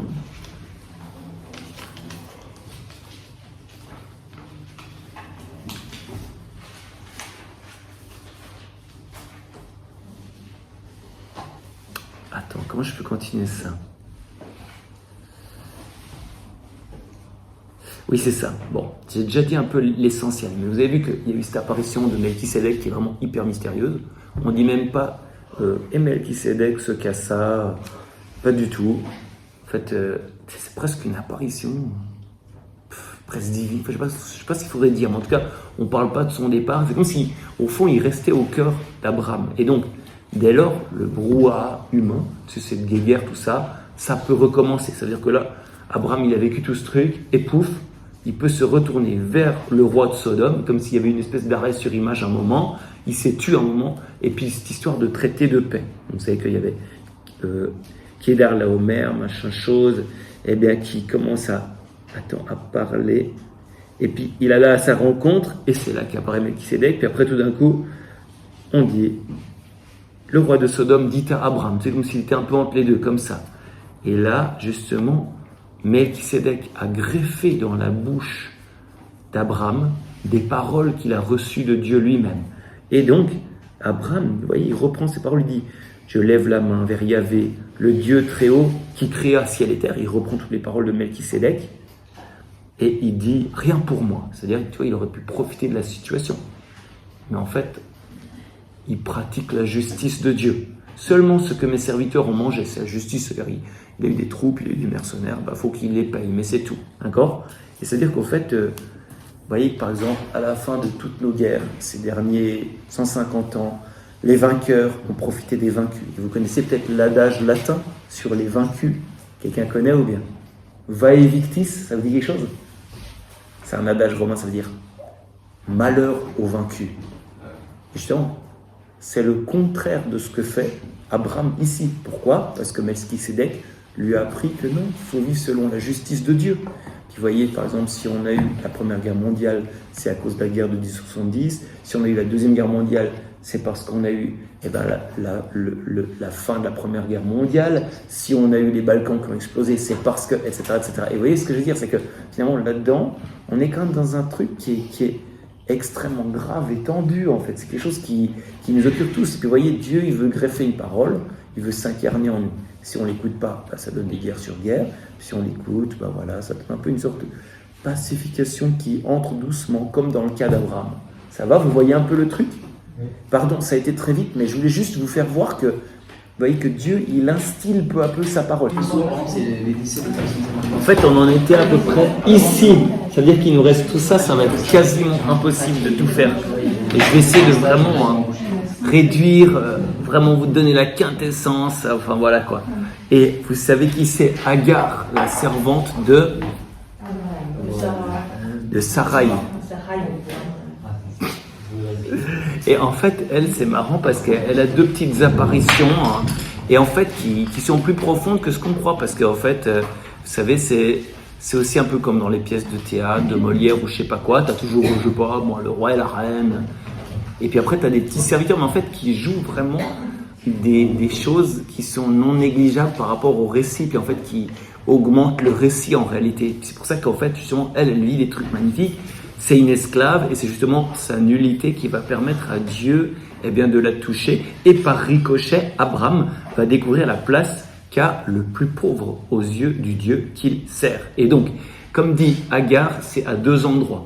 Au début, tu sais, il y a Sarah, elle se fait un peu de trucs, elle se dit, mais finalement, je pourrais mettre Abraham dans le lit de ma servante, puis comme ça, peut-être, j'arriverai à avoir un enfant grâce à elle. C'est vraiment le plan complètement foireux, en grand.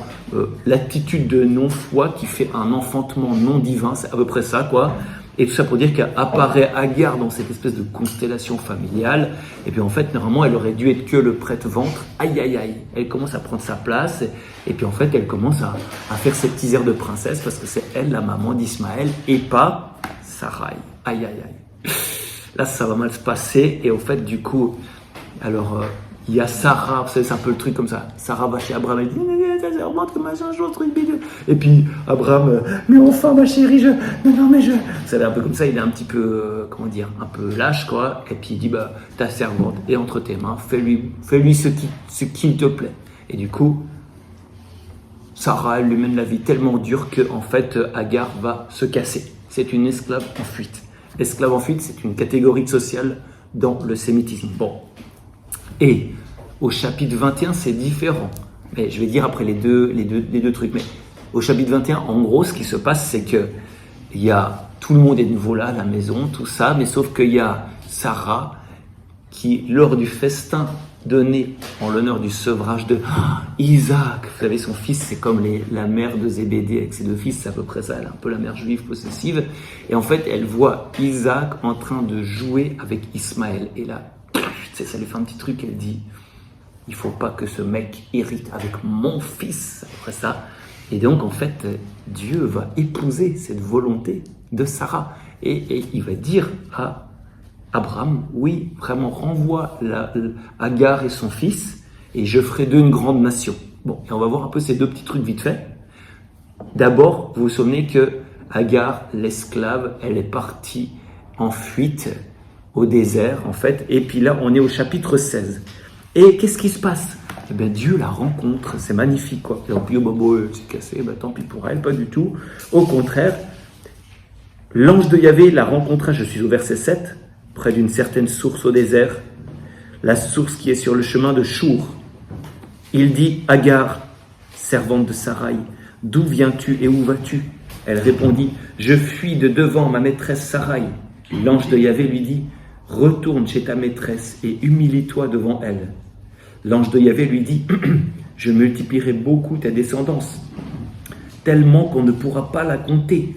L'ange de Yahvé lui dit, tu es enceinte et tu enfanteras un fils et tu lui donneras le nom d'Ismaël, car Yahvé a entendu ta détresse. Celui-là sera un onagre d'homme, on va savoir ce que c'est un onagre, mais de toute façon, sa main contre tous, la main de tous contre lui. Il s'établira à la face de tous ses frères. À Yahvé qui lui avait parlé, Agar donna ce nom. Tu es El Roi, car, dit-elle, ai-je encore vu ici, après celui qui me voit? C'est pourquoi on a appelé ce puits le puits de Lahai Roi. Il se trouve entre Kadès et Béred. Agar enfanta un fils à Abraham, et Abraham donna au fils qu'enfanta Agar le nom d'Ismaël. Abraham avait 86 ans quand Agar le fit père d'Ismaël. Pour faire très bref, qu'est-ce qui se passe ici? C'est que finalement, l'ange de Yahvé qui rencontre Agar, premièrement, Dieu lui fait juste sentir qu'elle a une valeur, qu'elle est quelqu'un, parce que sinon il n'y aurait pas de rencontre. Tu vois, les gens qui rencontrent plus personne, d'habitude, ils sentent qu'ils n'ont plus de valeur, quoi. Puis du coup, ils dépriment, etc. Ça, pour ceux qui bossent avec des personnes âgées et tout, c'est absolument évident. Bon. Et par contre, il dit tout de suite un peu, vraiment quelque chose de très profond à Agar. Il dit vraiment quelque chose de très désarçonnant. Il lui dit, tu es la servante de Agar, retourne vers elle et humilie-toi devant elle.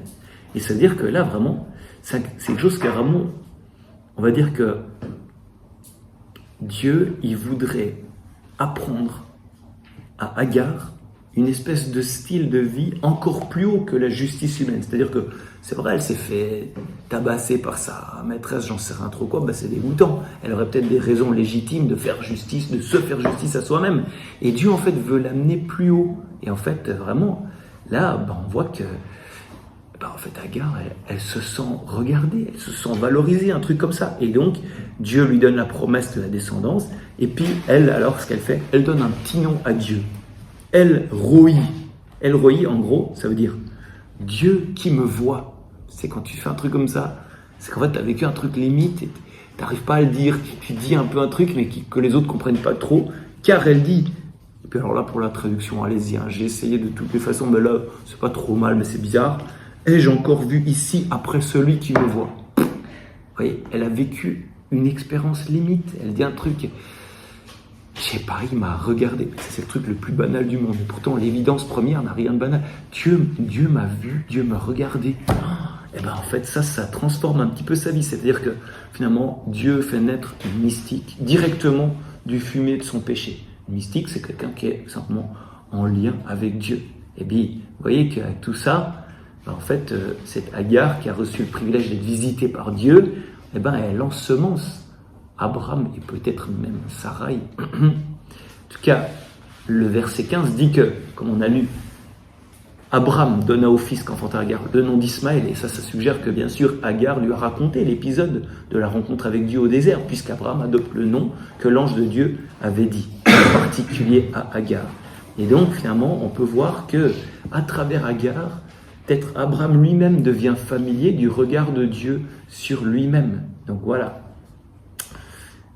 Ça, c'est déjà le premier truc. Deuxième truc, on arrive au chapitre 21, oui. En fait, dans la traduction de la Bible liturgique, on a Jésus met l'âne sur la... Oui, tout à fait, exactement. Il y en a certains qui disent ça, mais tout ça, c'est ce qu'on appelle un apax. Ça veut dire il n'y a pas d'autre occurrence dans la Bible que tu peux contextualiser puis dire ça. Enfin, voilà, tout ça pour dire. Oui. Ah, il y avait une autre. Non, pardon, excuse-moi. Oui. Du coup, Abraham, il a reconnu que Dieu a parlé directement à Agar. Oui, tout à fait. Et, si tu veux, c'est une supposition, mais qui est quand même assez clairement validable, c'est que ça, on va dire, éduqué Abraham. Il a dit, mais ma servante, dans l'Ancien Orient, une servante, c'est rien, quoi.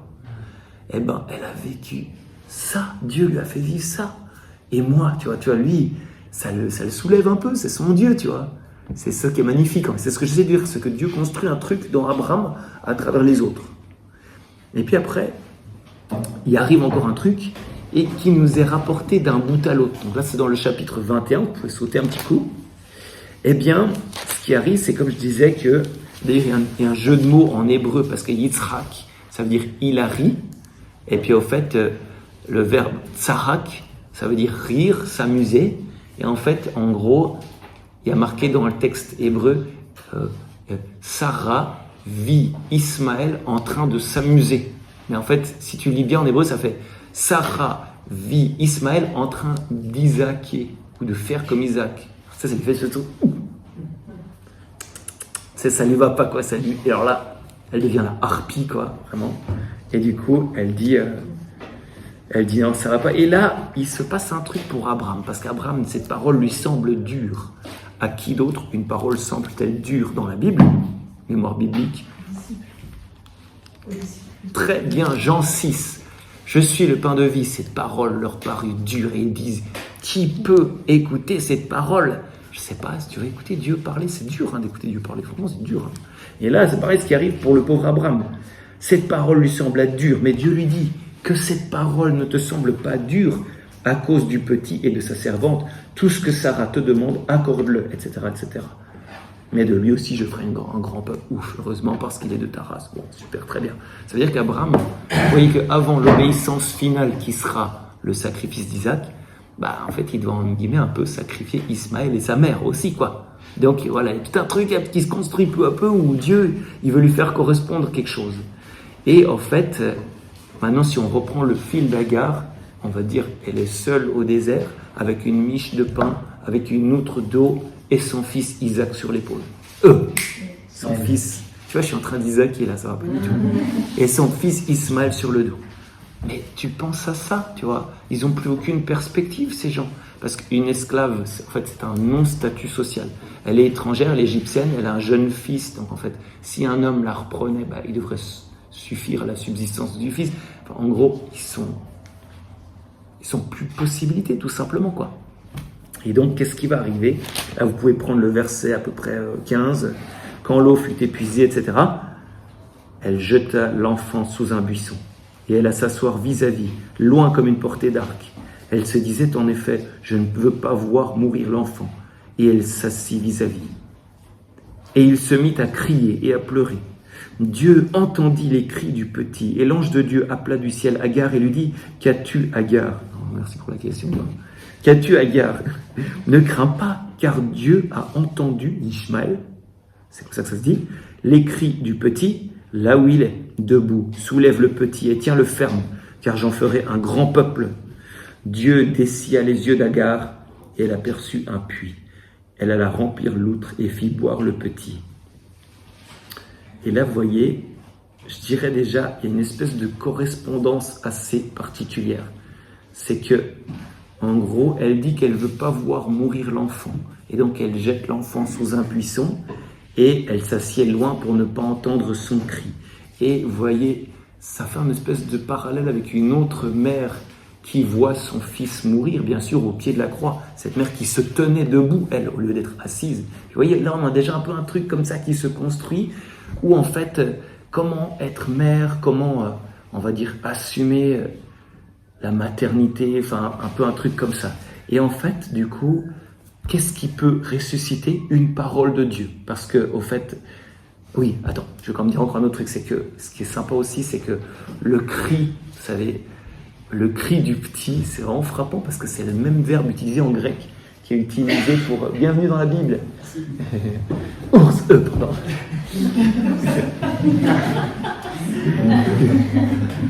On parle de Agar qui jette Ismaël sous un buisson, elle ne veut pas entendre les cris du petit. Ce qui est vraiment fou dans la Septante, donc la traduction grecque de la Bible faite en moins de 100, dont il a parlé Thierry, c'est ça.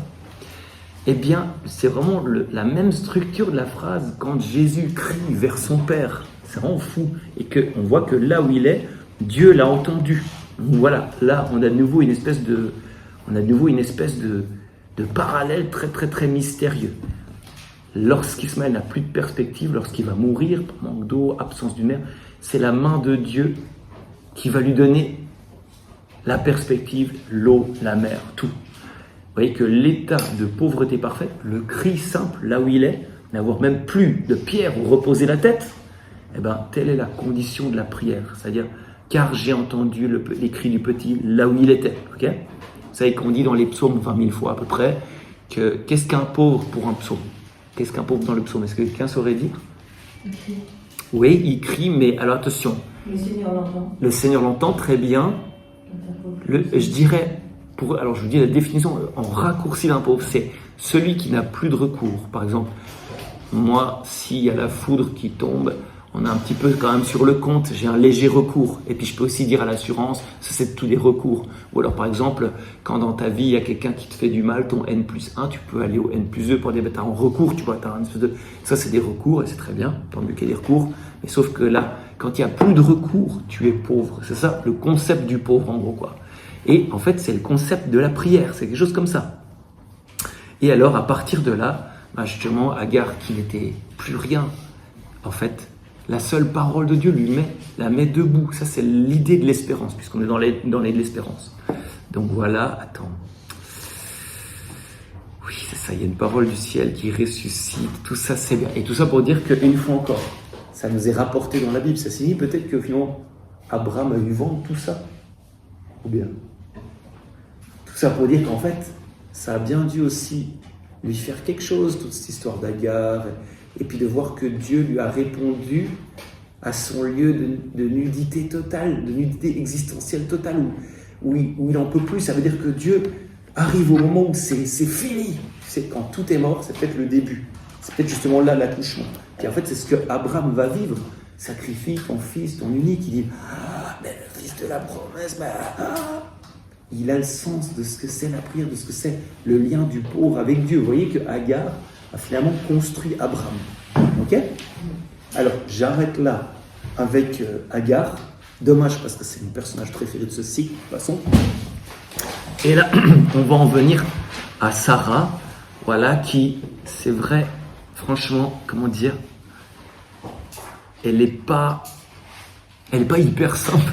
Elle n'est pas hyper sympa au début, quoi. Mais bon, en fait, ils sont tous complètement nuls. Donc ça nous fait du bien. Nous aussi, on est complètement nuls.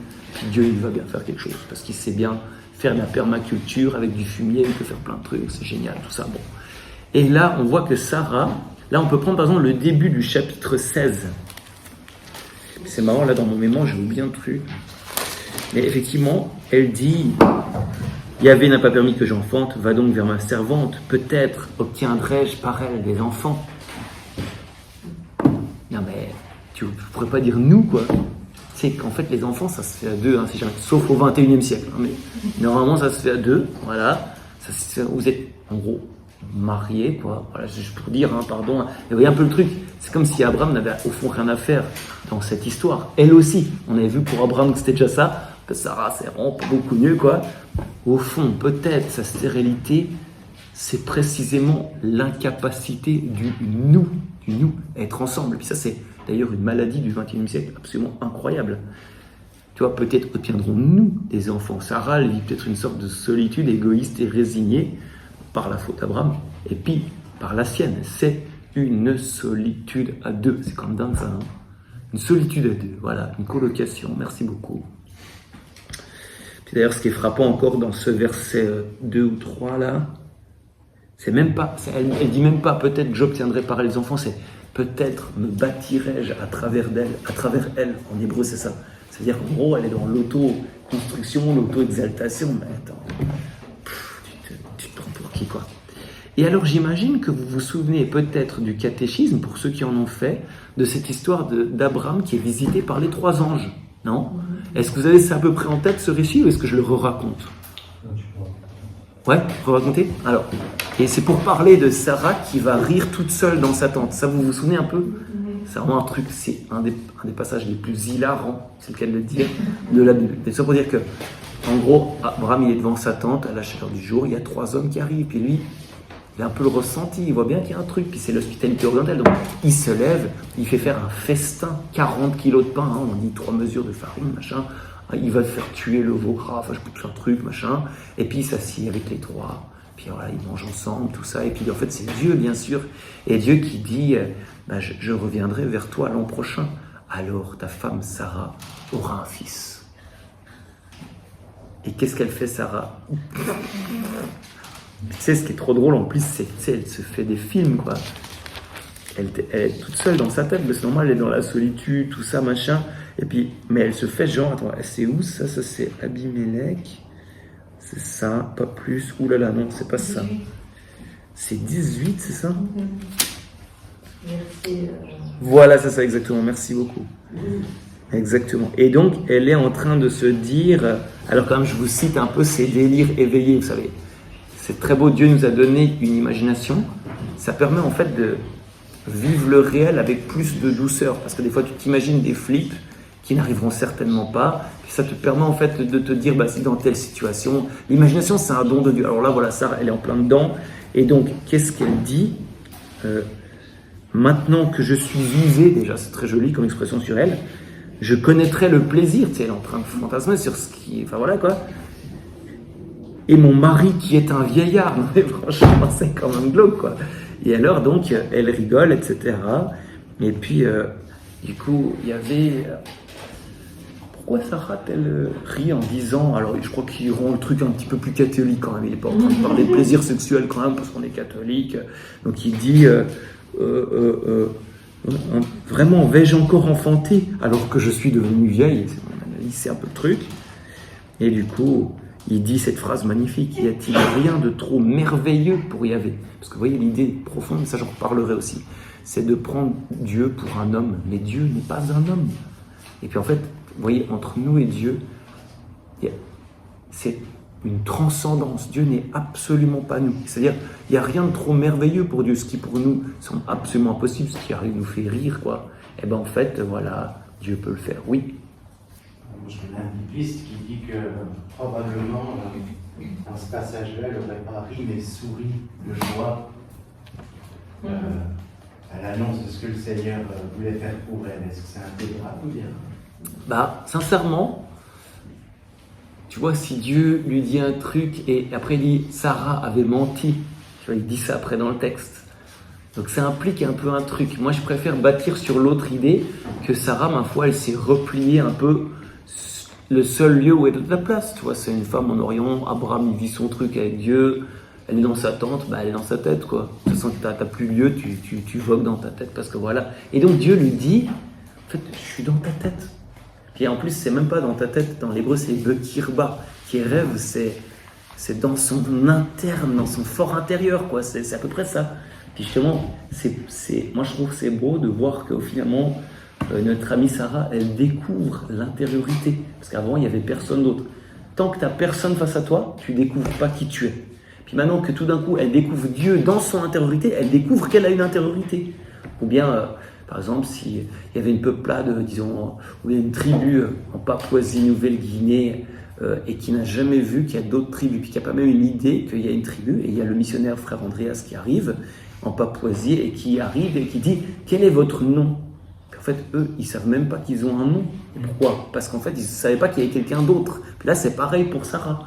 C'est-à-dire que finalement, tout d'un coup, pouf, Dieu lui dit « Mais si tu as ri », puis c'est peut-être une espèce d'ouverture qui se fait aussi quasi physiquement, quoi. Je ne sais pas comment dire le truc, quoi. Mais voilà, tout ça pour dire que, en fait, Sarah, bah, elle est un petit peu dépassée par Dieu. Puis c'est vrai que nous aussi, dans nos vies, tu vois, il arrive plein de trucs et on est toujours un peu dans un contrôle, où que ce soit notre monde, on tâche quand même de maîtriser notre monde, etc., etc. Puis en fait, des fois, Dieu, il se fait dépassant, puis des fois, faut un peu laisser Dieu nous dire, ah ben si, tu vois, t'as menti, puis il nous dit avec un sourire, un peu angélique, si, t'as menti. Alors, c'est ça, c'est très bien qu'on te situe, bon voilà. C'est pour dire que Sarah, elle vit un peu ça, alors c'est très joli, et voilà, à 99 ans, Sarah a fini sa crise d'adolescence. Elle peut recevoir des mains de Dieu invisibles. Non mais, tu vois, ça arrive pour tout le monde. Moi, je suis mal placé pour vous en parler, hein, mais bon, passons quoi. Et alors, c'est génial parce qu'elle dit des paroles, de nouveau, un petit peu hermétiques. C'est une mise en parole, je le répète. Des expériences limites font que tout d'un coup, tu dis un truc qui dépasse tes lèvres. Alors voilà, elle accouche d'Isaac, elle dit « Dieu m'a donné de quoi rire ». Parce que tu vois, elle a ri. « Tous ceux qui l'apprendront me souriront ». Et puis après, elle ajoute « Qui aurait dit à Abraham que Sarah allaiterait des enfants ? Car j'ai donné un fils à sa vieillesse. » Ça veut dire que, justement, j'allais contredire la traduction de la Bible de Jérusalem que j'aime pas du tout. C'est qui a dit à Abraham que Sarah allaiterait des enfants? Qui l'a dit? Qui? Qui a dit à Abraham que Sarah allaiterait des enfants? Dieu. En fait, elle est en train de proclamer le nom de Dieu, mais c'est la première fois qu'elle loue Dieu. Alors c'est un peu à sa façon, hein, c'est un chant de louange un petit peu one again, mais quand même, elle a une sorte de il y a quelque chose qui, tout d'un coup, qui sort d'elle, qui est une... Vous vous souvenez, comme Adam, quand il voit Ève, une exultation poétique. Alors là, ben voilà, enfin Sarah qui était légèrement rugueuse intérieurement, voilà, on a un petit peu dégraissé tout ça, ouf, un peu de desktop à l'intérieur. Non, c'est pas ça. Hein. Mais pour dire que là, enfin, elle fait un petit chant de louange. Merci Seigneur. Voilà. Donc, voilà, elle a connu le regard de Dieu sur elle et en elle. Et dès lors, quand elle fait une déclaration, elle part plus ni d'elle-même ni de son nombril, parce qu'on l'a toujours connue assez égocentrique puis un petit peu retorse, mais elle part plutôt de son sauveur qui est Dieu. Donc, vous voyez un peu l'évolution ? Voilà. Ça va jusque-là ou est-ce qu'il y a des questions ? Puis je répète encore une fois, excuse-moi, la technique du marteau. C'était mon prof d'histoire d'église, il disait il n'y a qu'une seule technique pour les étudiants, la technique du marteau. Puis il faut répéter jusqu'à ça. Mais bon, c'est juste pour dire que Abraham, il est témoin du changement de sa femme. Moi, par exemple, j'ai connu 2 jeunes dames de 35 ans qui sont venues à la fois pour demander le baptême, et puis l'autre, elle était déjà baptisée, mais pour se confesser, c'était des sœurs, et elles m'ont raconté les deux la même histoire. Notre maman s'est convertie à Medjugorje. Avant, c'était une personnalité infecte, et maintenant, elle est toute douce. Ça fait qu'elles ont connu Dieu, ces 2 filles, parce qu'en fait, leur maman a changé intérieurement, quoi. Puis, vous voyez, Abraham, tu vois, le mariage, c'est pas toujours comme... Enfin, voilà, c'est pas pour critiquer le mariage, hein, mais... Là, Abraham, Sarah, quoi, ça battait un peu de l'aile, puis alors Sarah, oui, il s'éloignait un peu, c'est pas hyper marrant leur couple, leur vie de couple, puis tu vois, Sarah, tout d'un coup, elle impose son truc, va vers ma servante, tout d'un coup, elle est fâchée parce qu'elle l'avait fait, puis du coup, entre Sarah et Abraham, c'était pas, je dirais, ouf, quoi. Et puis là, en fait, il y a peut-être une espèce de résurrection de couple, une espèce de reviviscence, puis tout ça, c'est parce que Dieu a parlé, tu vois, la parole de Dieu. Ça te caresse dedans, ça te fait du bien, quoi. Et vous voyez, tous ces personnages-là que je vous cite, finalement, c'est un peu ça l'idée, c'est que finalement, Dieu a caressé à l'intérieur par sa parole. C'est pour ça que nous, quand on prie, il ne faut pas juste nous s'adresser à Dieu, il faut laisser du silence, même longtemps des fois, des années même peut-être. Puis après, quand la parole de Dieu vient, c'est tout prêt pour recevoir, c'est magnifique. Bon, voilà, Abraham, Sarah, ok ? Alors... Courage, nous avançons à grands pas. Maintenant, j'aimerais dire un mot sur... Mais j'ai déjà dit en fait un tout petit peu, mais j'aimerais juste dire un petit mot sur le rire d'Abraham. Ça vous est familier, cette histoire-là ? Que Abraham, il a ri, puis ça, c'est tout un thème pour les Hébreux aussi, c'est rigolo, il parle du rire d'Abraham, puis tout le monde, du coup, l'interprète. Alors là, pour le coup, Jérémie... est-ce que Jérémie, d'ailleurs, je me demandais ta question, le bibliste qui a parlé... N'est-ce pas plutôt sur ce passage de Genèse 17, 16, 17 par là-bas ? Peut-être que ça concernait Abraham. Parce que pour Sarah, le récit, s'il se tient, Sarah, elle aurait plutôt ri, en fait, par des abus. Alors que Abraham, son rire n'est pas forcément qualifié. Et moi, j'aurais tendance à dire que ton bibliste, il a dit cela. Alors attends, on va lire un coup le passage. Chapitre 17. Verset 17. Ouais, c'est ça. Ou alors est-ce que je dis d'abord un tout petit mot sur le changement de nom, un petit machin marrant ? Allez, un tout petit peu de Pringles pour nous aider à passer le cap. Vous savez qu'au début, c'est Abraham et Sarai, ok ? Et après, c'est Abraham et Sarah, avec un H à la fin. Voilà. Et en gros, c'est trop marrant parce que Dieu, quand il change le nom, c'est qu'il a modifié l'identité. C'est un peu ça dans la Bible. Voilà. Avant, c'était ma princesse, Sarai. Après, ça devient princesse. C'est-à-dire, tu vois, un truc un peu plus catholique. Catholique, ça veut dire universel. Pareil pour Abraham, c'est une sorte d'élargissement, un petit peu plus de souffle dans son nom. Et puis, justement, il y avait un exégète hébreu. Ça, c'est un truc typique hébreu qui est super drôle. Vous savez que pour Abraham, Dieu, il a rajouté un H. Pour Sarah, il a enlevé un I, puis il a rajouté un H. Or, en hébreu, le I, c'est 10. Donc, Dieu, il a enlevé à Sarai 10. Il a coupé en deux, ça fait 2 H. Il en a remis un chez Sarah, mais il en a quand même mis un chez Abraham. Parce que tu vois, Sarah, vraiment le tyran de la tente, quoi. Et puis elle prend un peu trop de place. Puis au contraire, Abraham, il est là, non, enfin, oh mon Dieu, vous voulez pas. Il faut qu'il prenne aussi un petit peu, qu'il devienne un peu, vous voyez, alors c'est une interprétation, mais via les lettres, alors ça rend super drôle, ça fait du bien, quoi. Mais tout ça pour dire que Dieu modifie l'identité intérieurement. Et puis du coup, pour sanctifier ça, pour le canoniser, il change le nom, ok ? Ensuite, donc voilà, je te donnerai d'elle un fils, nous sommes au verset 16, je la bénirai, elle deviendra des peuples. C'est magnifique ça, non? Tu sais, si quelqu'un te dit, tu deviendras des peuples, c'est incroyable, franchement. Alors, elle deviendra des peuples, des rois des nations viendront d'elle. Abraham tomba la face contre terre, et il se mit à rire, car il se disait en lui-même, un fils naîtra-t-il à un homme de 100 ans? Et Sarah, qui a 99 ans, va-t-elle enfanter?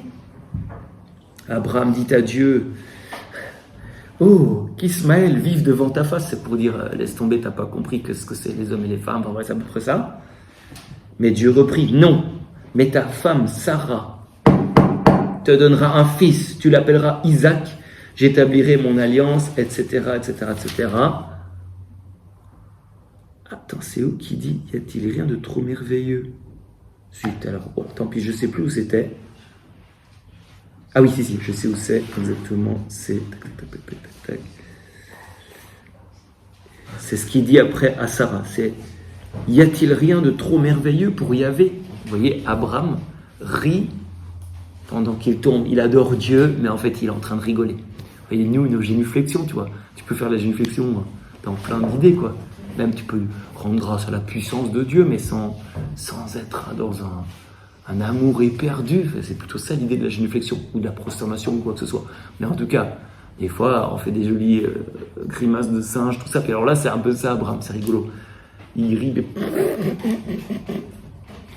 comme ça, un peu un truc du style, voilà, il se prosterne devant Dieu et il dit qu'Ismaël vive devant ta face. C'est-à-dire, il parle à Dieu comme s'il était un homme. Mais, parce que bien sûr, il n'est pas habitué à parler avec Dieu. C'est comme nous tous, quoi, en fait. Au début, tu sais, c'est le Dieu pompe à essence, c'est normal, parce que maman a été une pompe à essence, donc Dieu doit bien être une pompe à essence. C'est normal, on part comme ça. Mais après, peu à peu, notre relation à Dieu s'affine et nous parlons à Dieu en tant que Dieu. Je ne sais pas si vous voyez le truc, c'est que pour lui, c'est impossible, parce qu'il pense à Dieu comme un homme, parce que la seule version personnelle qu'il a eu en face de lui, c'était des hommes, des femmes. Bon. Et alors, le rire d'Abraham, dirais-je, c'est comme l'euphémisme du réel. C'est-à-dire, le réel est trop. C'est trop. Et du coup, ce qui sort de sa bouche, c'est comme un masque pour cacher une tension trop violente. Alors, je dis opinion théologique, non, opinion exégétique, d'accord? Ça, je propose ça, après ça vaut ce que ça vaut, quoi. Parce que, vous voyez, il y a deux extrêmes dans la vie d'Abraham. Tu vois, nous, c'est tous comme ça, on a tous des énormes tensions, hein. Des fois, tu veux tenir des trucs, ça te tente, puis jusqu'à ce qu'un jour, le Seigneur fasse la synthèse. Bon.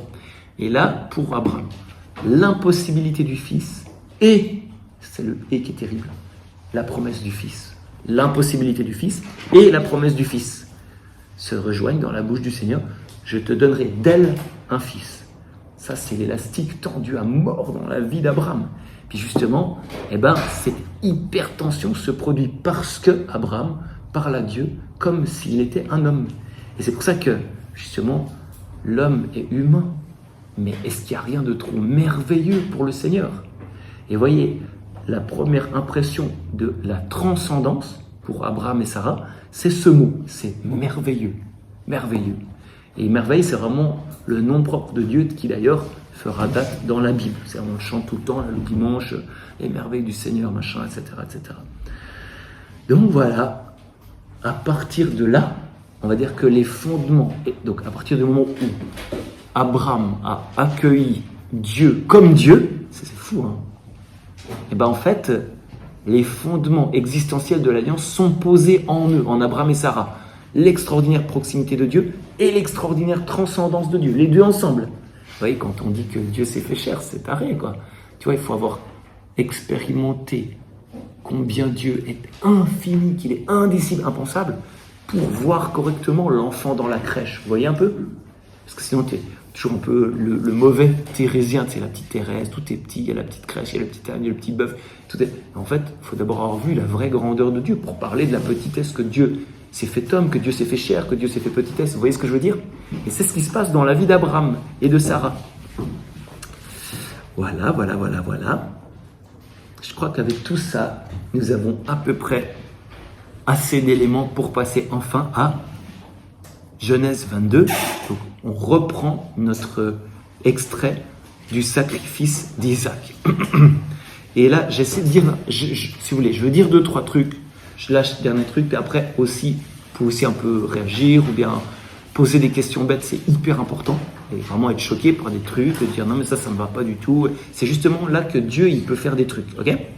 Donc, je répète que ce fameux chapitre 22, c'est le point culminant du cycle d'Abraham. Et toutes les thématiques qu'on a un peu abordées dans ces chapitres qu'on a fait là, vous voyez, on est arrivé jusque-là, et ben en fait, elles se retrouvent dans le chapitre 22 d'une certaine façon, mais elles y sont dépassées extrêmement. Comme si on avait préparé la scène de dénouement d'une pièce de théâtre. Vous savez que dans une pièce de théâtre, c'est génial, tu as une construction qui fait un truc, et la scène de fin, ça fait tout ça à la fois, mais 1000 fois dépassé, si elle est bonne. Si elle est nulle, ça ne marche pas comme ça. Voilà. Et là, en fait, c'est vraiment un peu ça. Aussi, en plus, il faut dire ceci, c'est comme je vous ai dit un peu au début, c'est que Genèse 22, c'est un événement qui est évocateur, qui suggère, qui préfigure toute l'histoire du salut. Il contient en germe tout l'avenir. Et c'est pour ça que d'ailleurs, il a suscité toutes sortes de commentaires, de gloses, et en même temps, toute réaction, de l'adoration jusqu'au désespoir. Et donc là, maintenant, ce que je veux juste faire, c'est donner par quelques petits thèmes comme ça. Regardez de nouveau encore une fois cette scène en méditant plutôt qu'en donnant des solutions. Déjà tout d'abord, le sacrifice du fils. Non mais ça va pas ça. Là, il faut qu'on se pose la question de façon humaine. Pourquoi Abraham doit-il retrancher de la terre le fils promis, tu vois? Ça, c'est en contradiction avec la logique merveilleuse qui pénétrait tout le cycle d'Abraham. Et là, on est vraiment brutalement en face de la question, mais qui est Dieu? Voilà. Alors, si on continue sur le sacrifice, quel sacrifice est demandé à Abraham? Là, j'arrive un peu dans la, je sais plus d'où, passons. D'abord, dans l'hébreu, le mot hébreu, il dit pas sacrifie ton fils. Il dit pas ça. C'est assez brut, parce que l'hébreu, c'est comme on en discutait avec Alexandre là ce midi, c'est très facile, en fait. C'est très très brut, c'est assez grossier, au sens d'une matière grossière, quoi. C'est comme, on va dire, une statue où c'est juste encore le truc, en gros, quoi. Il n'y a rien qui est poli, il n'y a rien qui est fait, machin, c'est ça. Et c'est le verbe Allah. Allah, donc il n'y a rien à voir avec Allah, si jamais, le Dieu des musulmans. C'est un verbe qui veut dire monter. Et c'est un verbe qui a été conjugué au passif, ou non, pardon, pas au passif, au factitif. C'est-à-dire, fais monter ton fils. En gros, c'est ça en hébreu, ok? Ensuite, je vous rappelle qu'il y a eu en moins 200 cette traduction incroyable en grec, très très gros pas dans la conscience d'Israël, c'est-à-dire Dieu parle-t-il hébreu, l'hébreu est-il la langue absolue, ou alors peut-on traduire dans toutes les langues, la parole s'est faite chair ou quoi? C'est un peu une sorte déjà de discrimination incroyable, et ils décident que oui, on traduit en grec.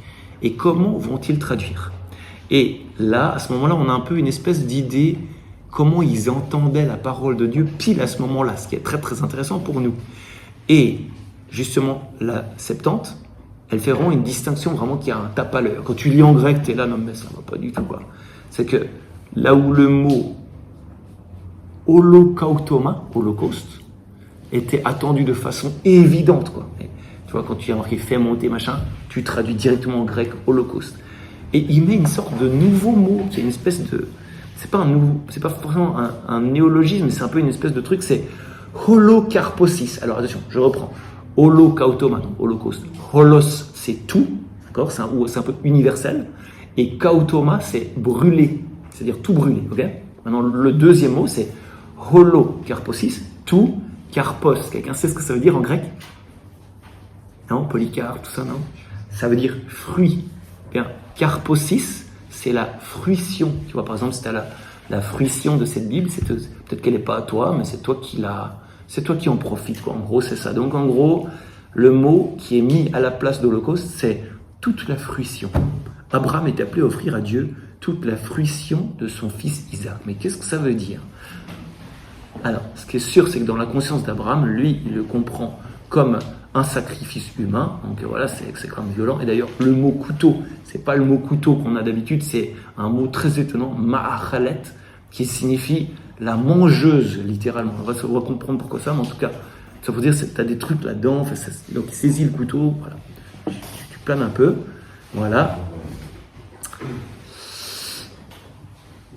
Puis c'est vrai que souvent des gens ils ont dit ah ouais mais c'est là qu'en fait Dieu a expliqué à Israël qu'il fallait arrêter les sacrifices humains. Mon prof il disait non mais ça il faut nuancer, c'est pas si simple. Bien sûr il n'y a plus de sacrifices humains après en Israël, c'est super, mais ça signifie pas que c'est suffisant pour interpréter ce passage parce que la scène dans sa précision elle montre que la parole de Dieu qui est exprimée ne s'arrête pas là parce que si Dieu avait voulu exprimer la suppression des sacrifices humains, il n'aurait jamais laissé Abraham aller si loin. Il aurait dit dès le début, non, quand j'ai dit fais monter ton fils, je ne veux pas dire qu'il faut que tu le tues, il aurait dit ça dès le début. Il n'a pas dit ne lui fais aucun mal, je sais que tu crains Dieu, il a dit ne lui fais aucun mal, maintenant je sais que tu crains Dieu. Il a vraiment délibérément laissé faire tout ça. Vous voyez, on n'est toujours pas arrangé, on n'est toujours pas sorti du truc.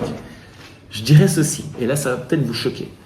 Que d'une certaine manière, il a laissé Abraham réaliser pleinement le sacrifice humain. Et ça signifie que Dieu est pour les sacrifices humains, mais pas pour les sacrifices à la manière humaine. C'est-à-dire qu'il y a une manière divine de faire des sacrifices humains que Dieu consommera sur la croix. Vous voyez, on est laissé en attente. C'est pas, si vous voulez, il faudrait faire une extraction de tout ce qui est morbide dans l'idée du sacrifice humain pour y voir quelque chose comme l'offertoire, le don de soi, quelque chose comme ça. Vous voyez un peu le truc ? En tout cas, c'est pour mettre ça vraiment dans la conscience du peuple hébreu. Ok, je poursuis. Vous voyez, il y a un truc avec cette histoire de fruition. Vous vous souvenez, j'ai dit ce mot holocarposis, toute la fruition. C'est que Abraham est appelé à donner à Dieu toute la fruition. Et ça veut dire que là, ce passage, Genèse 22, ça pose de nouveau un jalon dans le déroulement biblique de la notion de fruit, puisque je vous rappelle que Jésus dit lui-même qu'on est appelé à porter beaucoup de fruits en lui. L'idée de la Bible, c'est qu'on porte du fruit, ok ? Donc au début, tu as un fruit, le fruit de l'arbre, puis après à la fin de ta fête, tu as l'arbre de vie, machin, qui porte du fruit, etc., puis tout le monde s'abreuve, etc., etc. L'idée du fruit, elle est dans toute la Bible. Et là, justement, Genèse 22, ça pose une espèce de jalon. Dès le début, le fruit, considéré comme concept biblique, est un produit tendu, dont l'appropriation peut valoir la mort. Rappelez-vous la pomme d'Ève ou la pomme d'Adam, je ne sais pas comment il faut dire.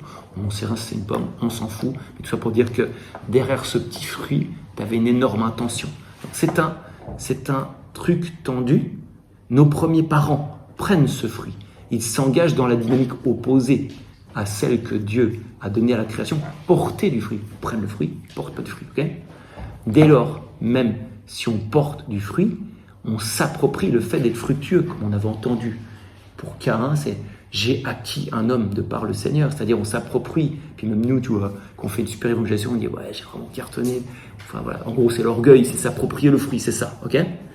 Donc, là, le Seigneur, il enclenche le fait de porter du fruit. Mais justement, Abraham et Sarah, ils sauront de façon un peu dramatique que le fruit vient de Dieu, par la longue stérilité de Sarah, mais aussi en plus le fait que justement, Abraham encore, il va entretenir un certain rapport avec ce fruit, avec ce fils, et qui va être le défi de sa vie. Bon, alors je passe un peu, mais en tout cas, en fait, tu ne m'as pas retenu ton fils, ça signifie que finalement, il a accompli quelque chose comme sa paternité, c'est-à-dire il n'est pas resté le tyran de son fils, mais il a pu vraiment le faire aller. Vous voyez, c'est comme un accouchement.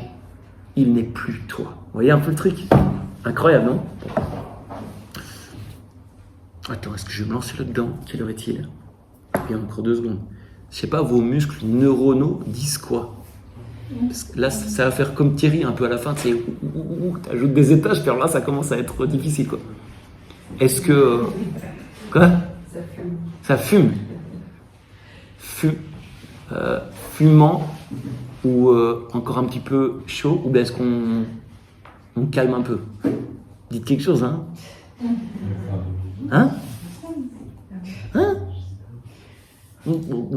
J'entends que des onomatopées par-ci, par-là.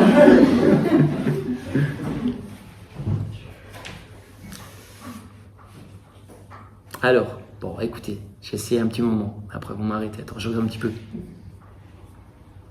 Ouais. Ah, en fait, il reste plus beaucoup. Ah non, mais ça va. Ok. Non, c'est pas, je veux pas vous tuer avec Isaac, quoi. Donc, voilà. Là, je refais une petite méditation qui se nomme, ne vous inquiétez pas, ça ne va pas être trop macabre pendant longtemps, mort par transpercement. Parce que Abraham était prêt à frapper son fils physiquement, à le transpercer physiquement. Et quant à Agar, on a vu qu'elle n'était pas loin de Marie dont le cœur fut transpercé parce que son fils avait été transpercé. D'accord ? Donc, après, on passe un coup d'œil rapide au dernier livre de la Bible qui nous dévoile que la blessure de l'agneau de Dieu, comme égorgé, je suis dans l'Apocalypse, chapitre 5, vous savez, l'agneau de Dieu, eh bien, sa blessure semble rester béante. Alors qu'il y a une autre bestiole dans l'Apocalypse, c'est comme au début. Tu as la voix de Dieu, puis après une autre bestiole. Là, c'est pareil, tu as l'agneau de Dieu, puis tu as une autre bestiole. Et cette autre bestiole, eh ben, elle était blessée, mais sa plaie mortelle fut guérie. Et donc, c'est un peu le travestissement du Messie, parce que le Messie est vraiment mort pour nous sauver. Il apparaît donc que c'est par la blessure ouverte que le Fils peut être pleinement Fils. Permettre la blessure est donc pour le Père, pour la Mère, l'acte parental le plus accompli. Mais, en fait, attention, on est allé vite en besogne. On a déjà pris l'agneau pour le Fils. Qui est l'agneau ? Qui est le Fils ? Quel rôle doit-il jouer ? Et on a vu que Abraham... Est-ce que je suis en train de m'enfoncer dans une terrible spirale biblique ? Et je vous enfonce dans une marmite de chewing-gum, comme Louis de Funès. Attends. Oui, voilà, c'est ça. Je comprends ce que je voulais dire. Aïe, aïe, aïe. J'essaie de vous dire, parce que je ne veux pas vous tuer. En gros, Abraham, dans tout ce chapitre, il est un peu l'image visible du Dieu invisible, parce qu'il lui obéit parfaitement. Si donc, on voit en Abraham le Père des cieux, on comprend que le Père est capable de donner entièrement son Fils. Le Père des cieux, il peut donner toute la fruition, peut donner son Fils entièrement. Ça signifie déjà en tout premier que Dieu a une certaine attitude envers le Fils. Et donc, si Dieu a une attitude fondamentale envers le Fils, c'est que fondamentalement, il a un Fils, vous voyez ? Et pour Abraham, l'agneau est immolé à la place de son fils, parce qu'Abraham c'est un homme, mais lorsque Dieu lui donnera entièrement son fils, il n'y aura pas de bouc émissaire, c'est vraiment son fils qui souffrira la mort. Donc Dieu, il va accomplir en Jésus richement les pauvres figures. Et donc, si Dieu nous donne des figures, en les poussant à l'extrême, voilà ce qu'on verra, Dieu. Okay ? C'est pour ça que j'essaie de dire que Genèse 22, c'est trop mystérieux, c'est un peu explosif, mais on voit quelque chose déjà du mystère du Christ. Et pour voir Dieu, il y a besoin de brèches. Vous savez, comme je disais ce matin dans le Méli, c'est qu'il faut, on va dire, des personnes disponibles comme Abraham qui, on va dire, se prêtent à la danse de Dieu. Et du coup, Abraham, il est un espèce de début de Christ. Il permet d'inaugurer une lignée d'existence nouvelle, la vie donnée d'en haut. C'est-à-dire que, tu vois, les gens qui sont après lui, ils se disent, il y a eu Abraham, moi aussi je peux le faire. Ou par exemple, moi, vous voyez, dans ma vie, il y a mon grand-père, il est bien heureux, tout ça. Ça m'a fait un truc, je me suis dit, mais tu vois, si lui, il a fait ça, moi aussi je peux le faire. Ça, c'est une lignée spirituelle. Puis vous voyez, nous, on est tous des maillons de cette lignée spirituelle. C'est-à-dire, si vous recevez de Dieu une vie nouvelle, de quelque façon que ce soit, aucune idée comment, il y a des gens qui se diront en vous verrant, en vous voyant, c'est bientôt l'heure d'arrêter, en vous voyant, ils se diront, mais moi aussi je pourrais. En fait, c'est ça qui arrive pour Abraham. C'est une brèche de Dieu. Il a pu entrer Dieu, et du coup les autres, Abraham, il a touché en fait toute l'humanité. C'est pour ça que Dieu parle de sa postérité, de celle de Sarah. Je ferai de toi des peuples. C'est magnifique, quoi, vraiment. Voilà. Alors attention, cette mystérieuse postérité d'Abraham n'est autre que Jésus. Et Jésus rendra témoignage à la brèche de Dieu, Abraham, en disant « Il a vu mon jour ». Ouvrir une brèche pour Dieu, faire sa volonté, être comme lui, c'est voir son jour. Donc là, on est prêt pour Jésus